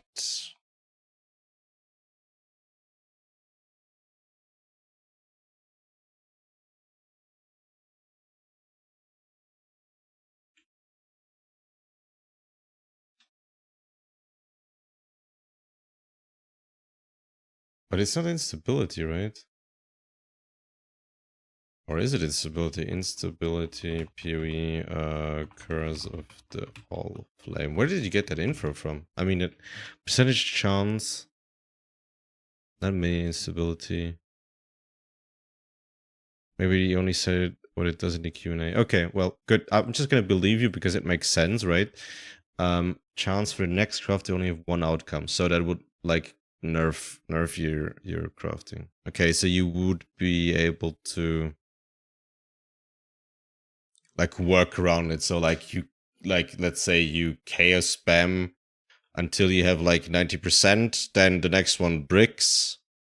You get reset to 0% instability, and then you do your fracture orb. That's how I think it would maybe work. I don't know. Okay, unique item changes. I'll skip the things that I don't care about. Grey Wind, interesting. Oof, was nerfed. Grey Wind was nerfed. Ouchie. Gull? Whoa. Also nerfed.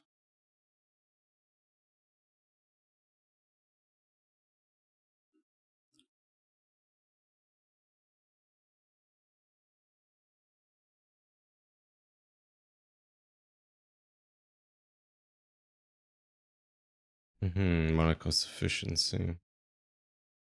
Okay. It's better, but doesn't really matter much.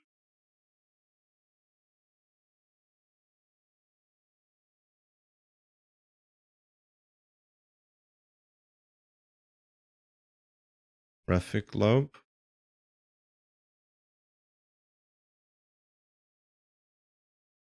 Also nerfed.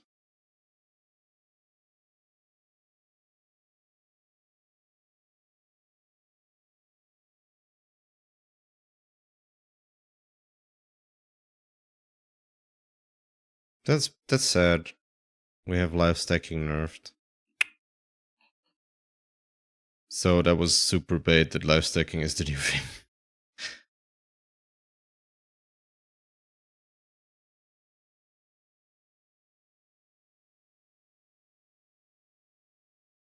Okay, so the thing is, it seems we don't receive any changes to any of the uniques we use on the Flicker. They said the instability is tied to the base, so you can recomp to remove it, and it's on the it's in the base. There's also a currency where you can gamble with a 50% chance to remove all instability approved item. Okay, that will not be that interesting, I think, but okay. And synth bases are gone. What?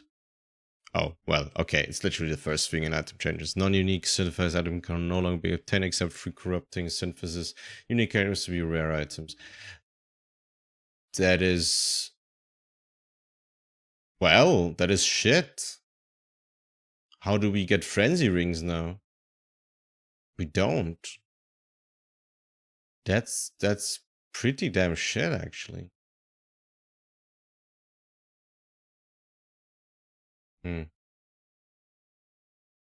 Corrupt outcomes now. Ugh, that's high risk, man. That is high risk. Actually, wait, no, that isn't... Wait, what? We get new corruption outcomes. Okay. Well, let's continue reading item changes. Currency items like fracturing orb, fossilized, fractured fossils, and reflecting mace no longer explicitly state they don't work in synthesized items. Okay, yeah, well, we don't need them, so they don't need the task. Harvest option to synthesize has been removed. Yes. The bestiary craft to reroll a synthesized has been removed. Can now only be applied to unique items. Okay, fractured fossils now fractured random modifier. Cannot be used. Oh yeah, okay. What fractured fossil? Wasn't fractured fossil like a thing to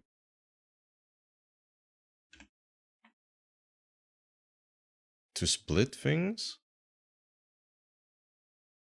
Oh no, it's just a new one. Or no? Oh no, yeah, okay. No, it is the thing. Now apply split. It has been split since 3.14. It was changed. Let me take a quick look at the new things here.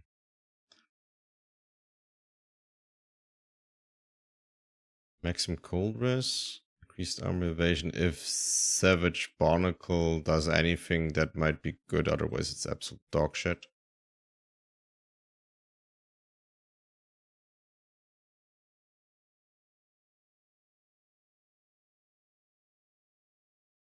All damage from what? Okay, that doesn't seem all that good. Apply lightning elements. Spine snatch. What the fuck? Has 6 abyssal sockets. Increased attack speed. Increased physical damage. What the fuck? Increased critical strike chance. I don't think you will want Impale. And you will not get enough to make this a good item.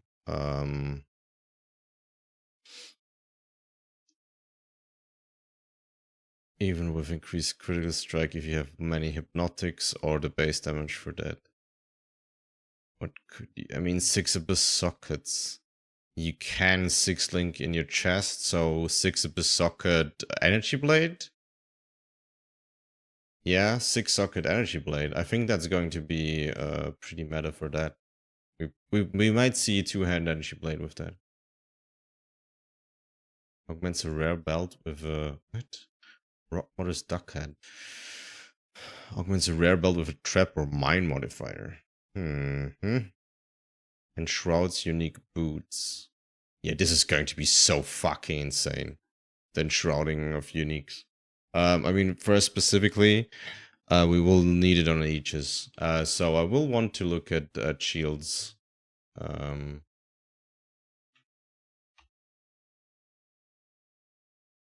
I don't think we can. Can we see all shields? Yeah, we could see all shields. Oh yeah, actually that might be a fucking thing, guys. We might be able to skip and this is literally the first thing I see. We might be able to skip RT EE. We might be able to get attack speed RE. EE. By getting hits can't be evaded on the Aegis. Just literally the first option here. Pretty insane. I'll take a look at this after patch notes because there's so many options, but I think if you do a Svelin and you actually, if you can actually transfer chance to block is lucky, which I don't think you will be able to because that would be insane. I don't know the implications of these things. Yeah, we don't know what mozzarella probably. They said not all items can move and are limited and handpicked. Okay, makes sense. But I think your hits can't be evaded would be something that is transferable. If you can do 20% of your physical is taken as fire, you can move. Hits can't be evaded. Like in the power level, it doesn't make sense if they're handpicked that chance block is lucky is going to be transferable. Okay, let's look at the omen. Will be consumed when using chromatic. Guarantee at least red, green, and blue. Okay. Beast crafting option to split an item into 2 has been replaced with a new option that fractures a modifier and a rare talisman with at least 4 modifiers. Okay. That is annoying. Beast crafting option to split into 3 was very good for expensive bases. Can we even split somehow still?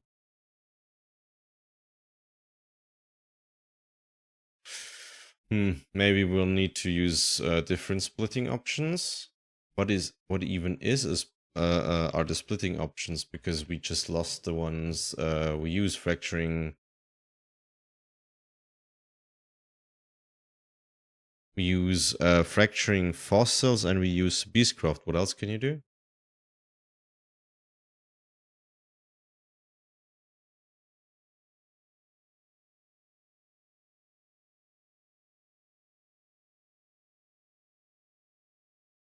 Can we even split still? Is it possible?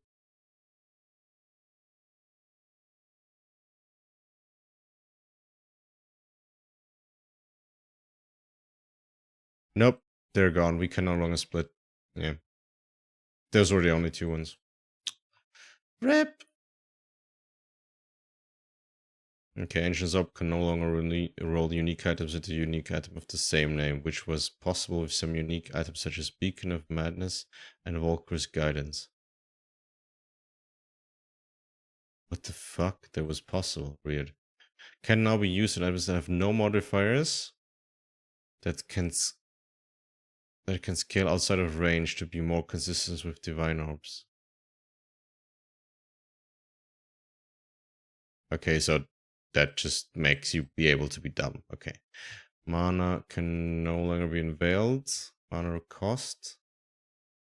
Instead, you can now unveil or craft mana and increase mana.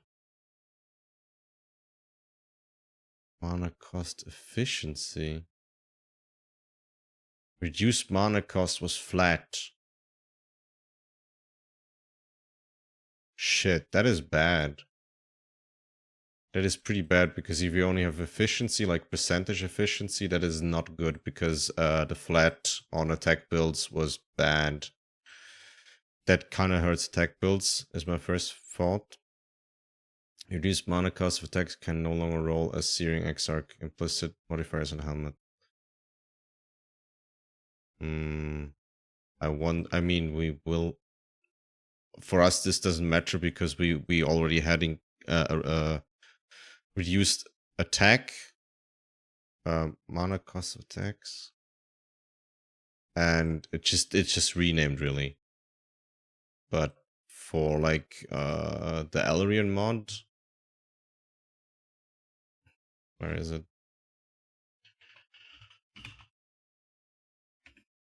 No, it's probably not that. No. Yeah. Well, it doesn't matter that much.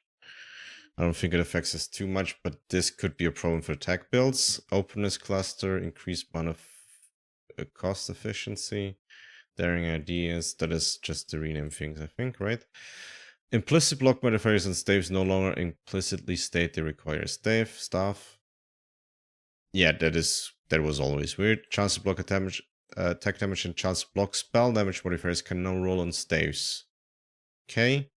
Elder Influence staves can no longer roll chance to block damage while wielding a stave, alongside chance to block spell damage. Okay. Influence staves, don't care.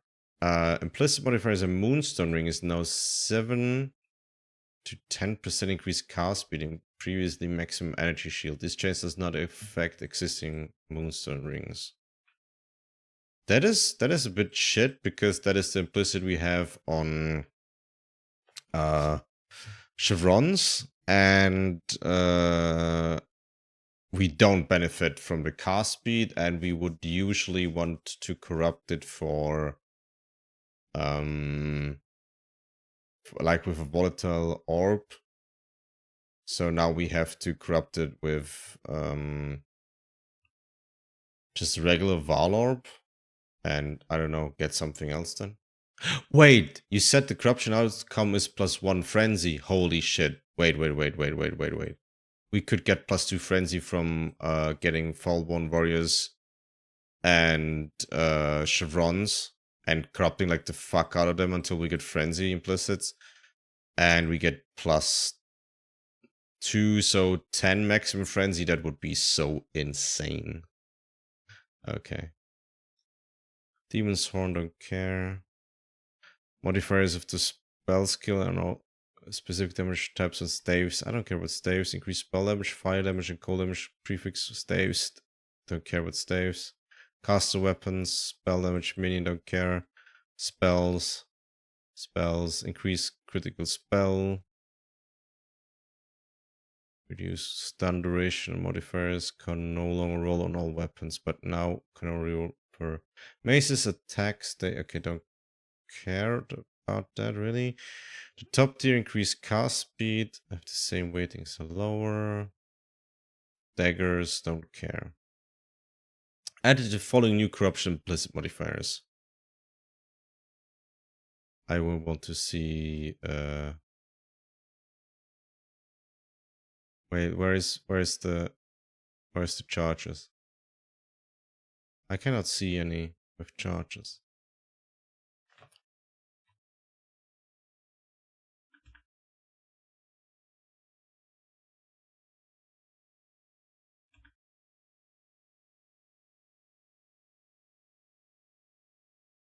Am I stupid?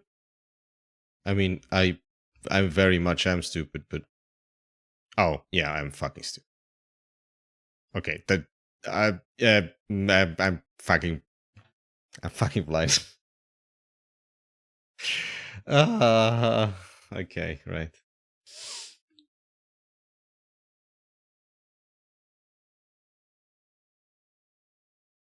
Holy shit, man. That is so insane. That is so unbelievably insane. Wait, just to go here. Not Ferric, 3.28. Flixer publish, copy. You get moved up here, new folder, 3.29 is going to be the base for 3.29.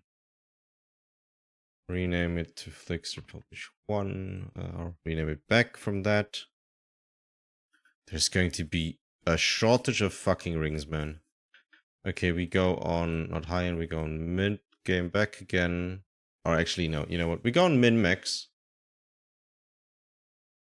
Something is wrong with min max.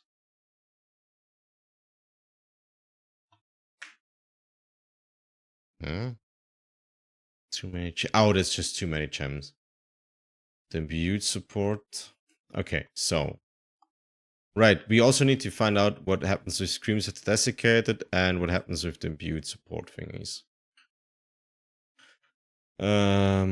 So. General Sharon's Revelation. Wait, it's no longer. Oh, this even has a min-max has a frenzy ring. We go change it here. So, God, it's lagging. Fallborn's Various Legacy. And we need to do implicits, and we change it +1 to maximum frenzy charges. And we go from 67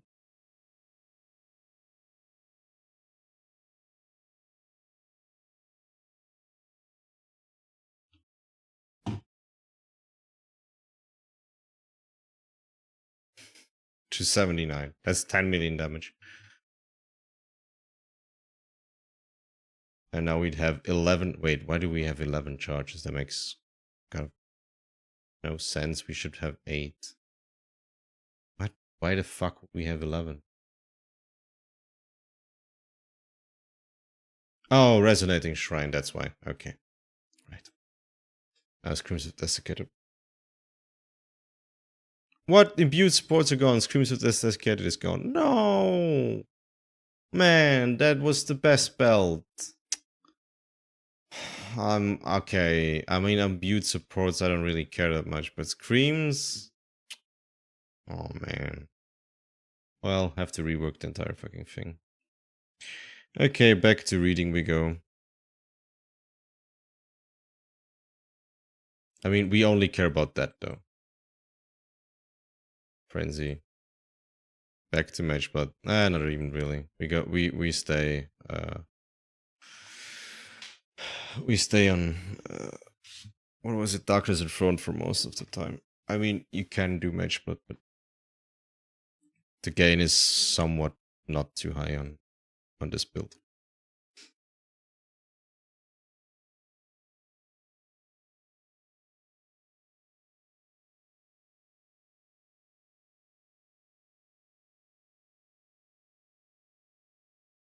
+1 to all maximum resistances on shields.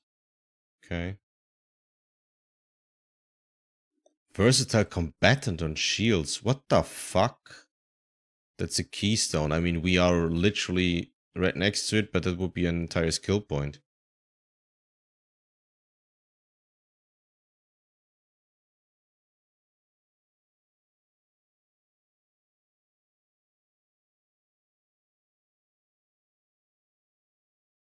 That would even enable you to get... No, wait, it's Iron Reflexes that gets changed if you Lethal Pride down there. Doesn't matter. Forget what I said. I think they added a lot of synth axes to corrupt. All the synth axes you never cared about. Rough.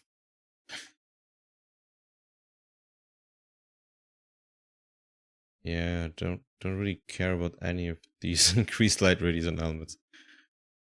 Unwavering stance on boots. Okay.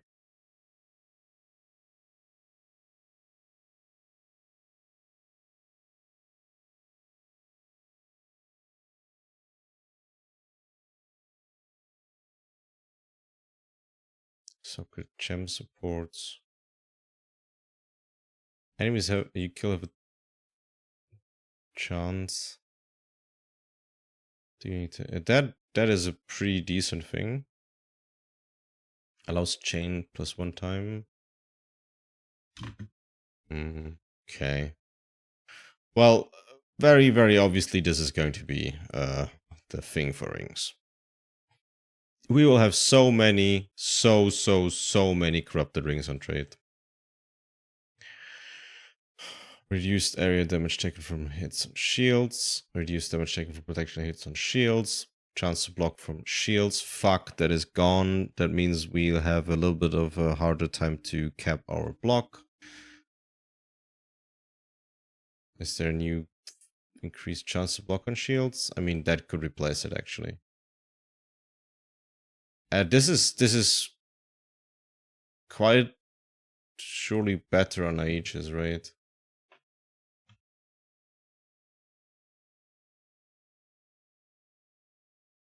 No, wait. Let's see a max roll, or like let's do 25% chance of what 32. That's 8%. Okay, so actually that is better. Okay, so if you roll, where was it? 20 to 30%, where chance to block? Here, increased chance to block on shields. That is better than the flat one. Okay. Increased burning damage, armor while stationary, evasion while moving, cast speed. Okay, these are pointless corruption anyways. Increased aura effects of specific aura corruptions. Implicit modifiers now only roll on amulets. Okay, don't care. Rings with corruption implicit modifiers grant 25% increased global physical damage. Now grant increased global damage. Okay. Slight buff. Belts now have increased maximum life corruption. That is higher. Caster staves can now have increased cast speed corruption. Okay. That is better. Local adds physical damage corruption implicit modifiers. Can roll on war staves. 2 can X now have. Okay, don't care. Divination cards have been temporarily broken promises, imperfect promises, magnum opus, and parasitic passages. I have no idea what these roll.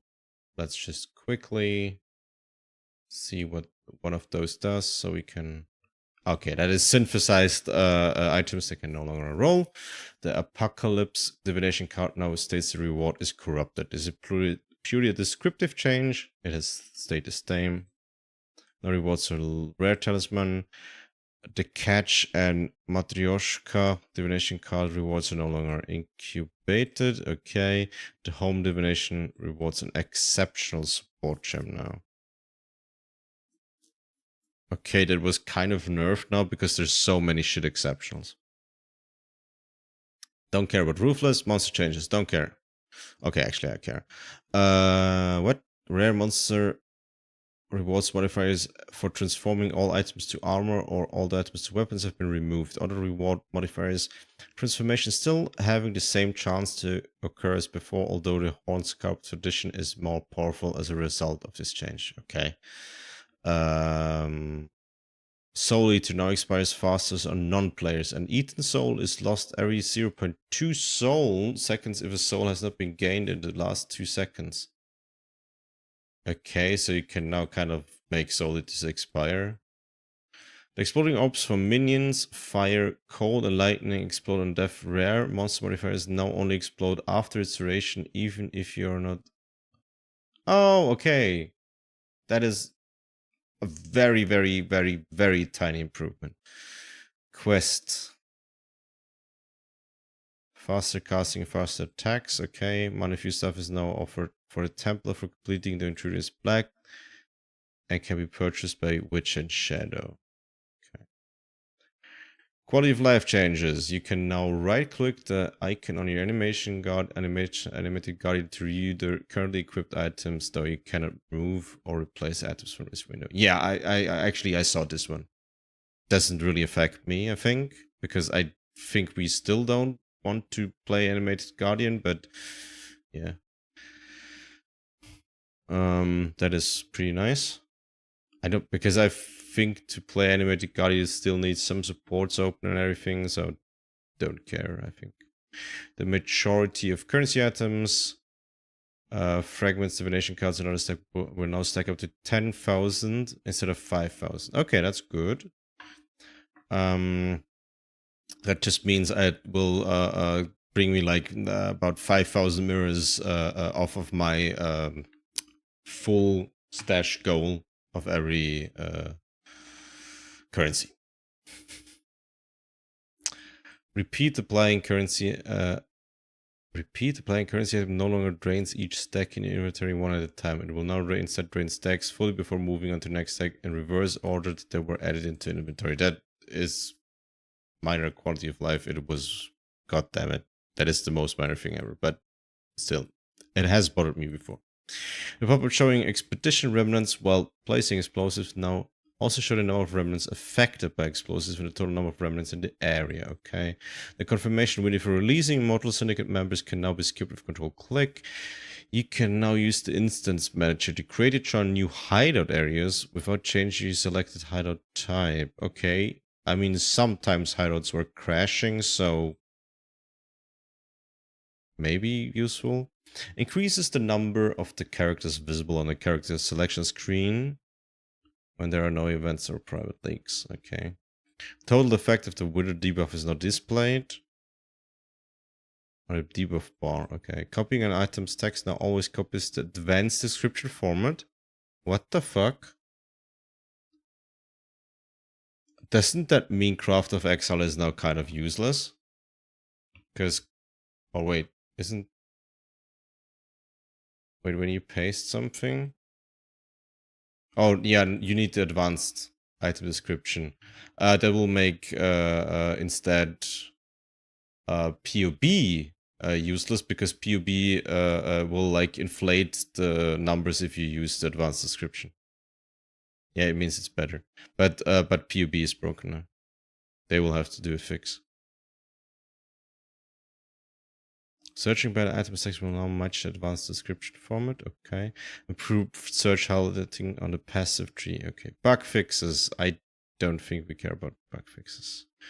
Updates. What the fuck, brother? Okay, yeah, it was... Physical infusion, notable passive no longer grants base spell critical strike. Chance of scale is equal to that of the main one.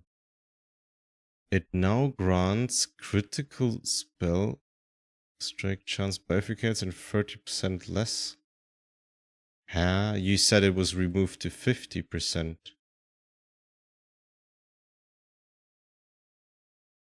But that is literally what they said it would do, right? Mystical infusion is supposed to be just... What? Oh, and here it says 50%. What? Where is it in here? It's not... Strange.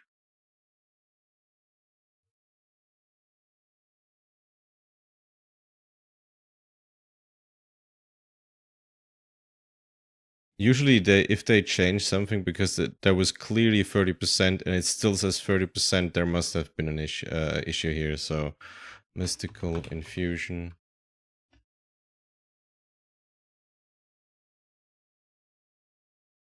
Yeah, we don't have the new one here yet. Funny enough, this one says 50% though.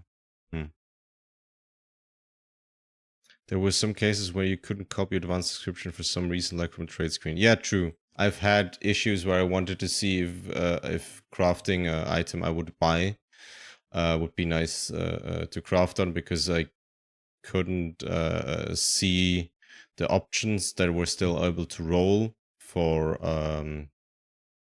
like bench crafting.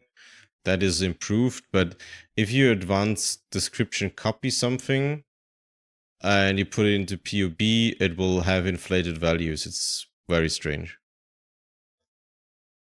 Armageddon, volley, Wild Fletcher, unique quiver, don't care. Okay, so there were not too many changes for our build. Let's look at Scream's. Scream.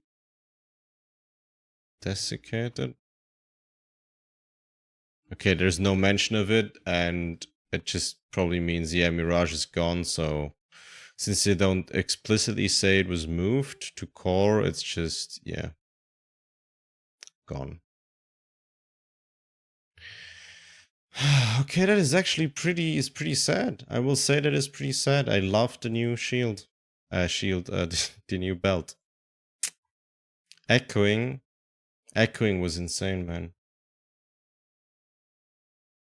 Now I wish I had an echoing impenetrable, but I was too lazy to farm free mirrors. I really did not want to do that. Well, at least I have an echoing. Okay, let's look at the Legion thingy, where we do, I don't know what the name was again, but we transfer one mod to the implicit, not even the implicit, to enchantment of another one.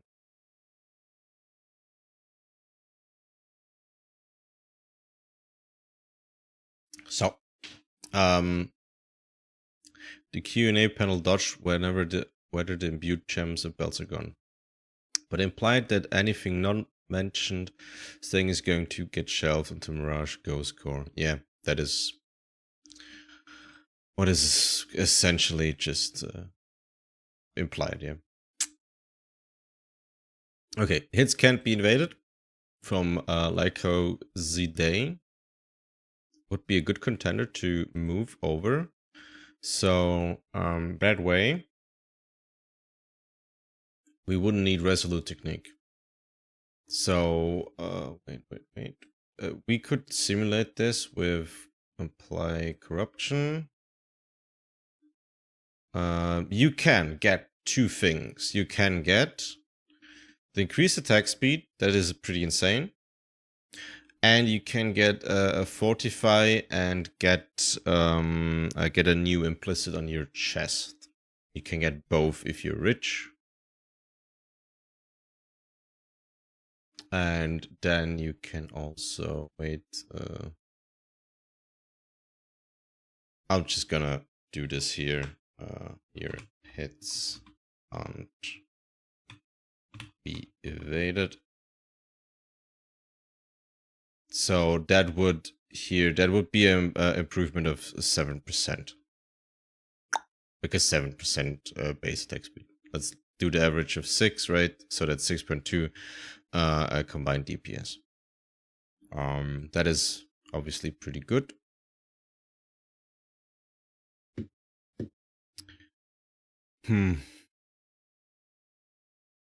And you could it will also make it really easy to just get a normal AE and or actually it would not really be that much of an improvement, because it would be pretty fucking hard to get specifically that Aegis. But that's something you could chase, definitely.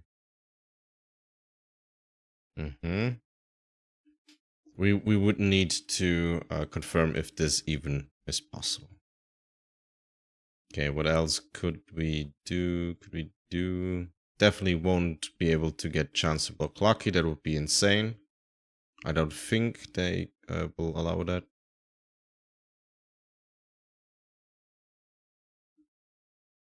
We don't care about war cries.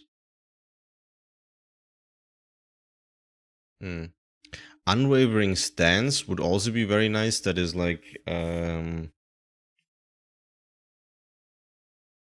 I think 770 decks we would get. Oh, sorry, I forgot to switch. I was looking at shields, but let's go back to that again. Because we use here chance to avoid being stunned, there's 7 to 2s combined with Fallborn's 30% chance. We have a 100% chance to avoid being stunned, and if we instead get unwavering stance, we could get 70 decks here, and we cold do something like cold resistance on here, or we could do, where is it, evasion rating for more armor. That's really it. We don't care about mark effect. Marks are mostly just there to get endurance charges. And that's just it, really. Yeah. That would be up to 42 cold resistance though, so that is also something that is pretty strong, I think. Let's look at more shields. So that would be Unwavering Stance from Coward's Wail. If Onslaught but at maximum endurance charges could be worthwhile.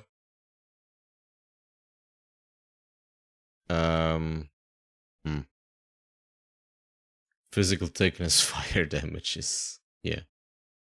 Scorch enemies in close range, also possibly good.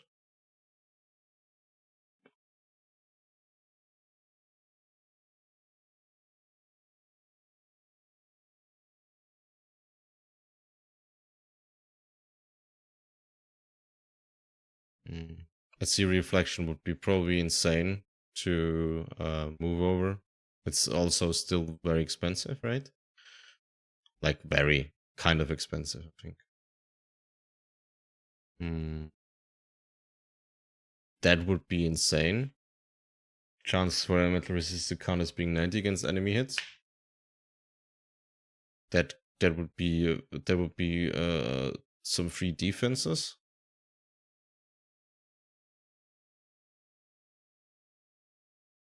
Don't care about phasing if blocked recently.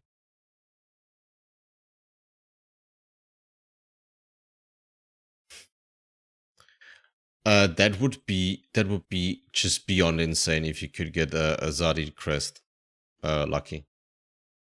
Because that would mean, wait. That would mean so much more DPS. Wait, not Fallborn. Where is the Aegis Aurora? Wait.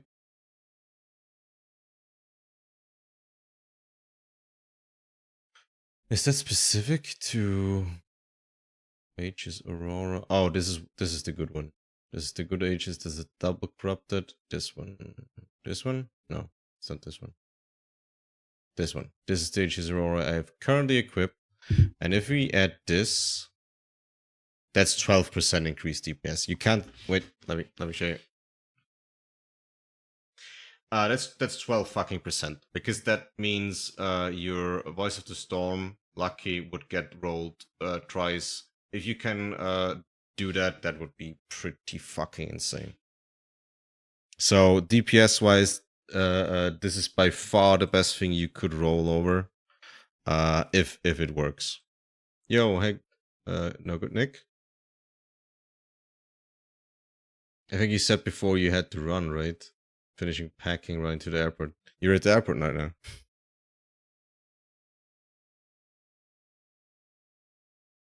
Perfect thing. You're going on a flight, but you're watching me think about things.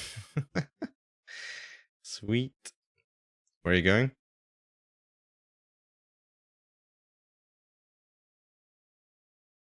Oh, this is stupid.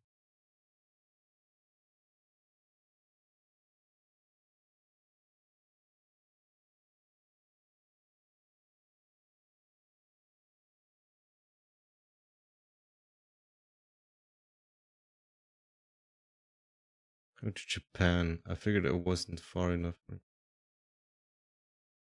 So I'm going to Japan. Wait, but isn't Japan like kind of the same from me? Like kilometer wise, like the distance? I think it is.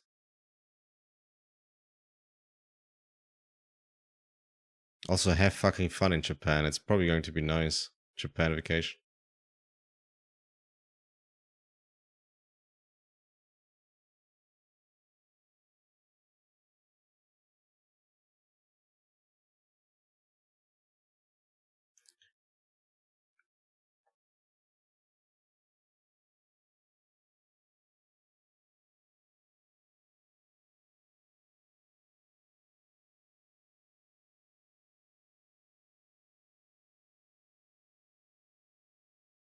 Hmm.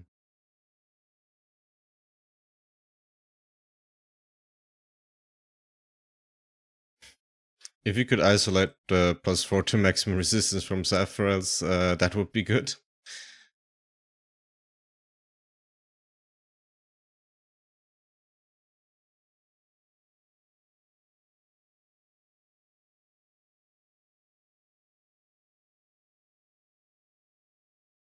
Maybe even it would be possible to I mean, it's probably in a nerfed state, right? How they're transferred, but maybe recover energy equal to armor when you block.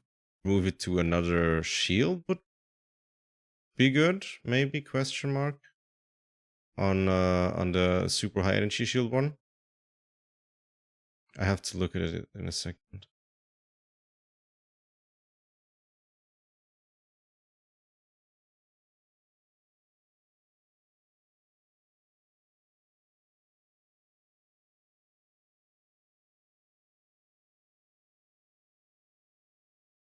Oh damn, it's like 5% closer. so you're moving closer to me. Oh damn.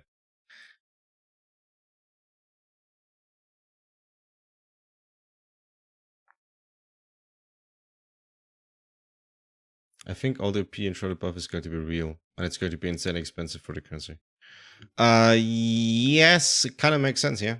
If you carry over unique things to other uniques.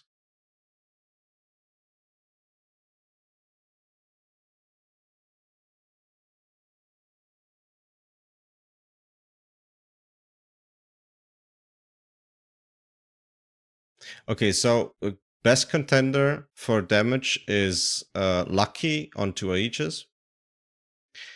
Second best thing is Lycus Dale can't be evaded on 2 Aegis. These are the things that would be kind of good to go on 2 Aegis. And Aegis, if you can move this stat block, you would probably want it.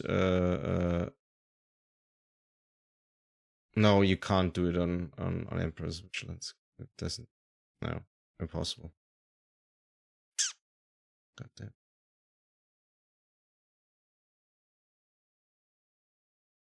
Aegis is gonna be super rare. Squire linking with main hand. There is no way you can Squire link with main hand. There's no way. That would be so insane. Does ancient or preserved enchant? I have no idea, but I've. Good question. Good question, actually. Squire is going to be like that. Just you watch. There's no way you will get Squire with Aegis, for example. There's just no way, man. I mean, maybe there is, but what are you even going to? I mean, for us it doesn't matter, but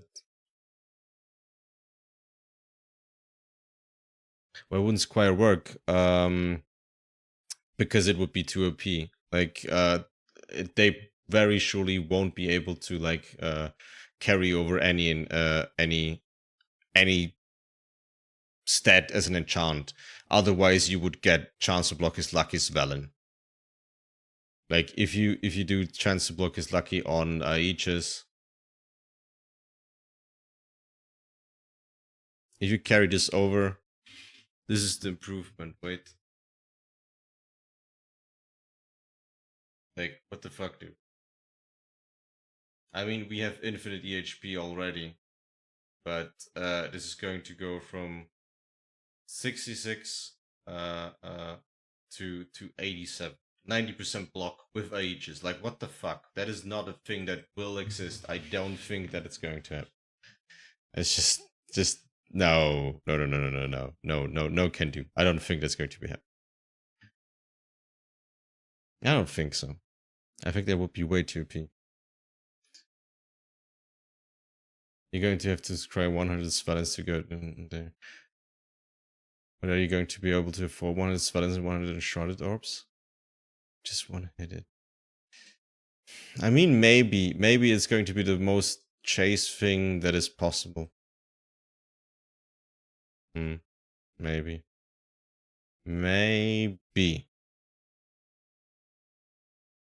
I don't know. I would like to think it's probably not going to happen.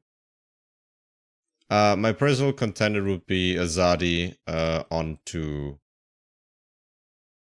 Aegis.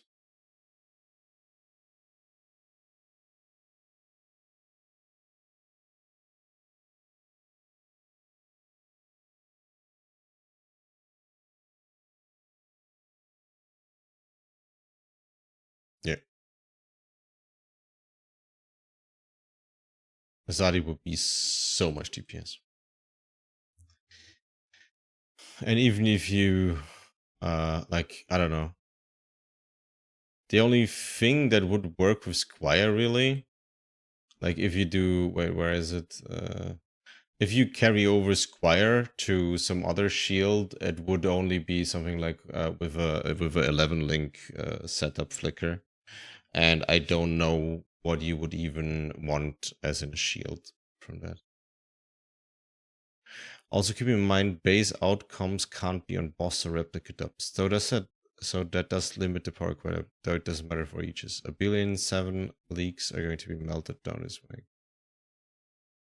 Oh yeah, 7 leak steps, 50% increased movement speed. But I'm sure they won't have every single unique item modifier there is. That's just no way that's going to be happening. No way. Wait, let's just look at the showcase they had and just try to think about how exactly that might work. Where was it? Legion. Something Legion. Abyss rework. Legion rework. Okay, here. Where's that going to be happening? Tablet transferable modifiers is all sockets is 6 link. Yeah, correct. Yeah. Wait, where was it? It is body armors.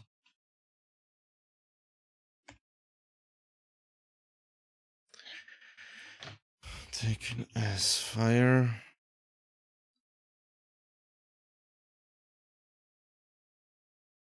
Okay, so it was Cloak of Flames transferred onto a lightning coil.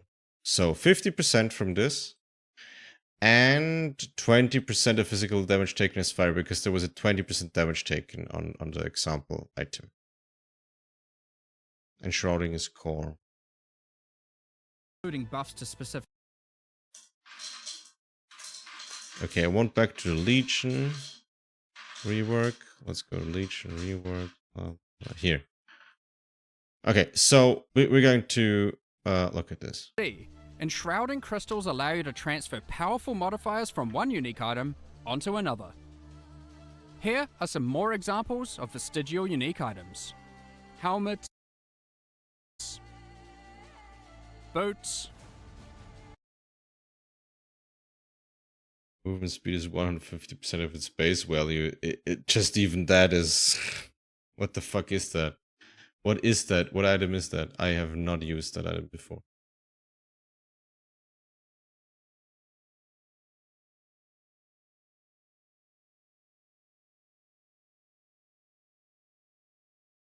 Yeah. Cheap in across locks, and essentially, yeah.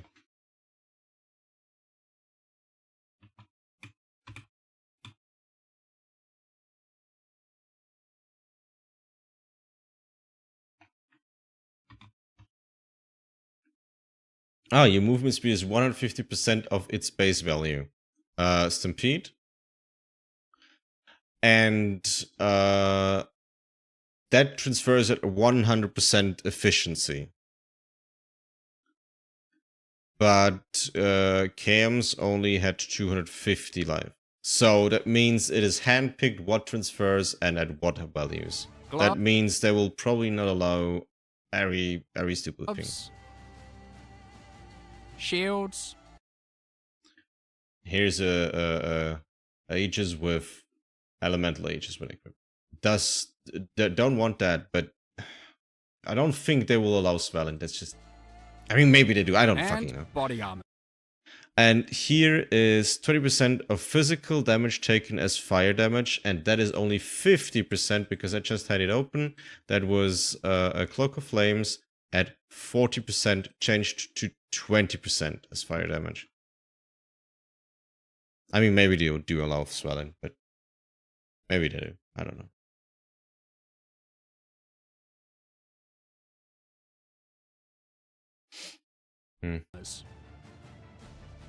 In addition, so that is essentially just all we needed to know.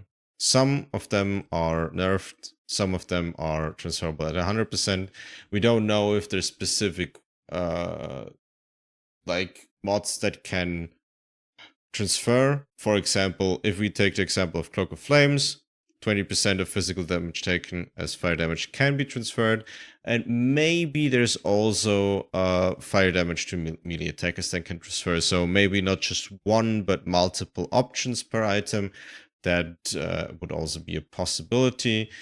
We will really have to see what is going to happen here.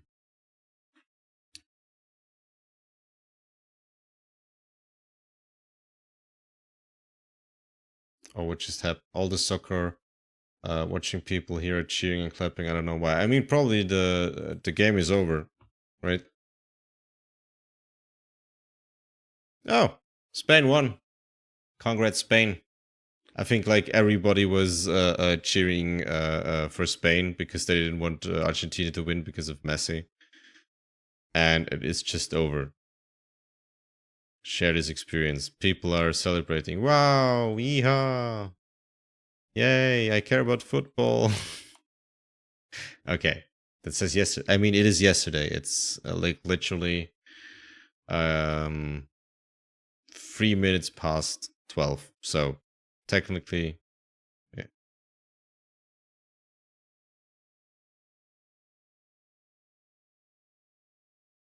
When was it decided though?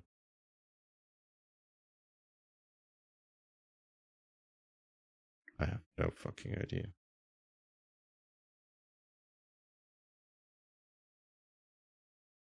No idea. Don't care. Back to PoE. But I think I'm kind of done with everything.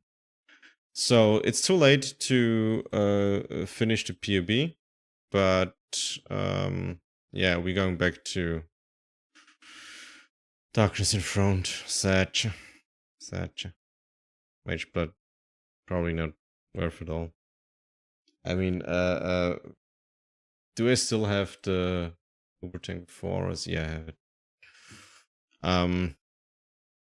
There's the option to go Mage Blood, but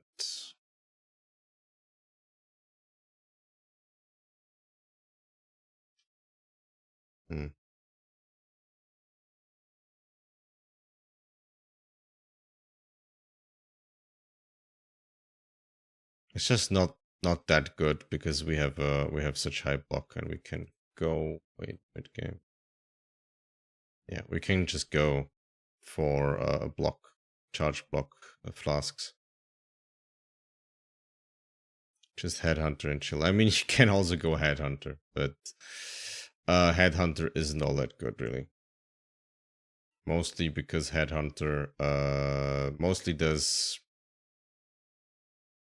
physical as extra elemental, and we have no physical, so it doesn't matter.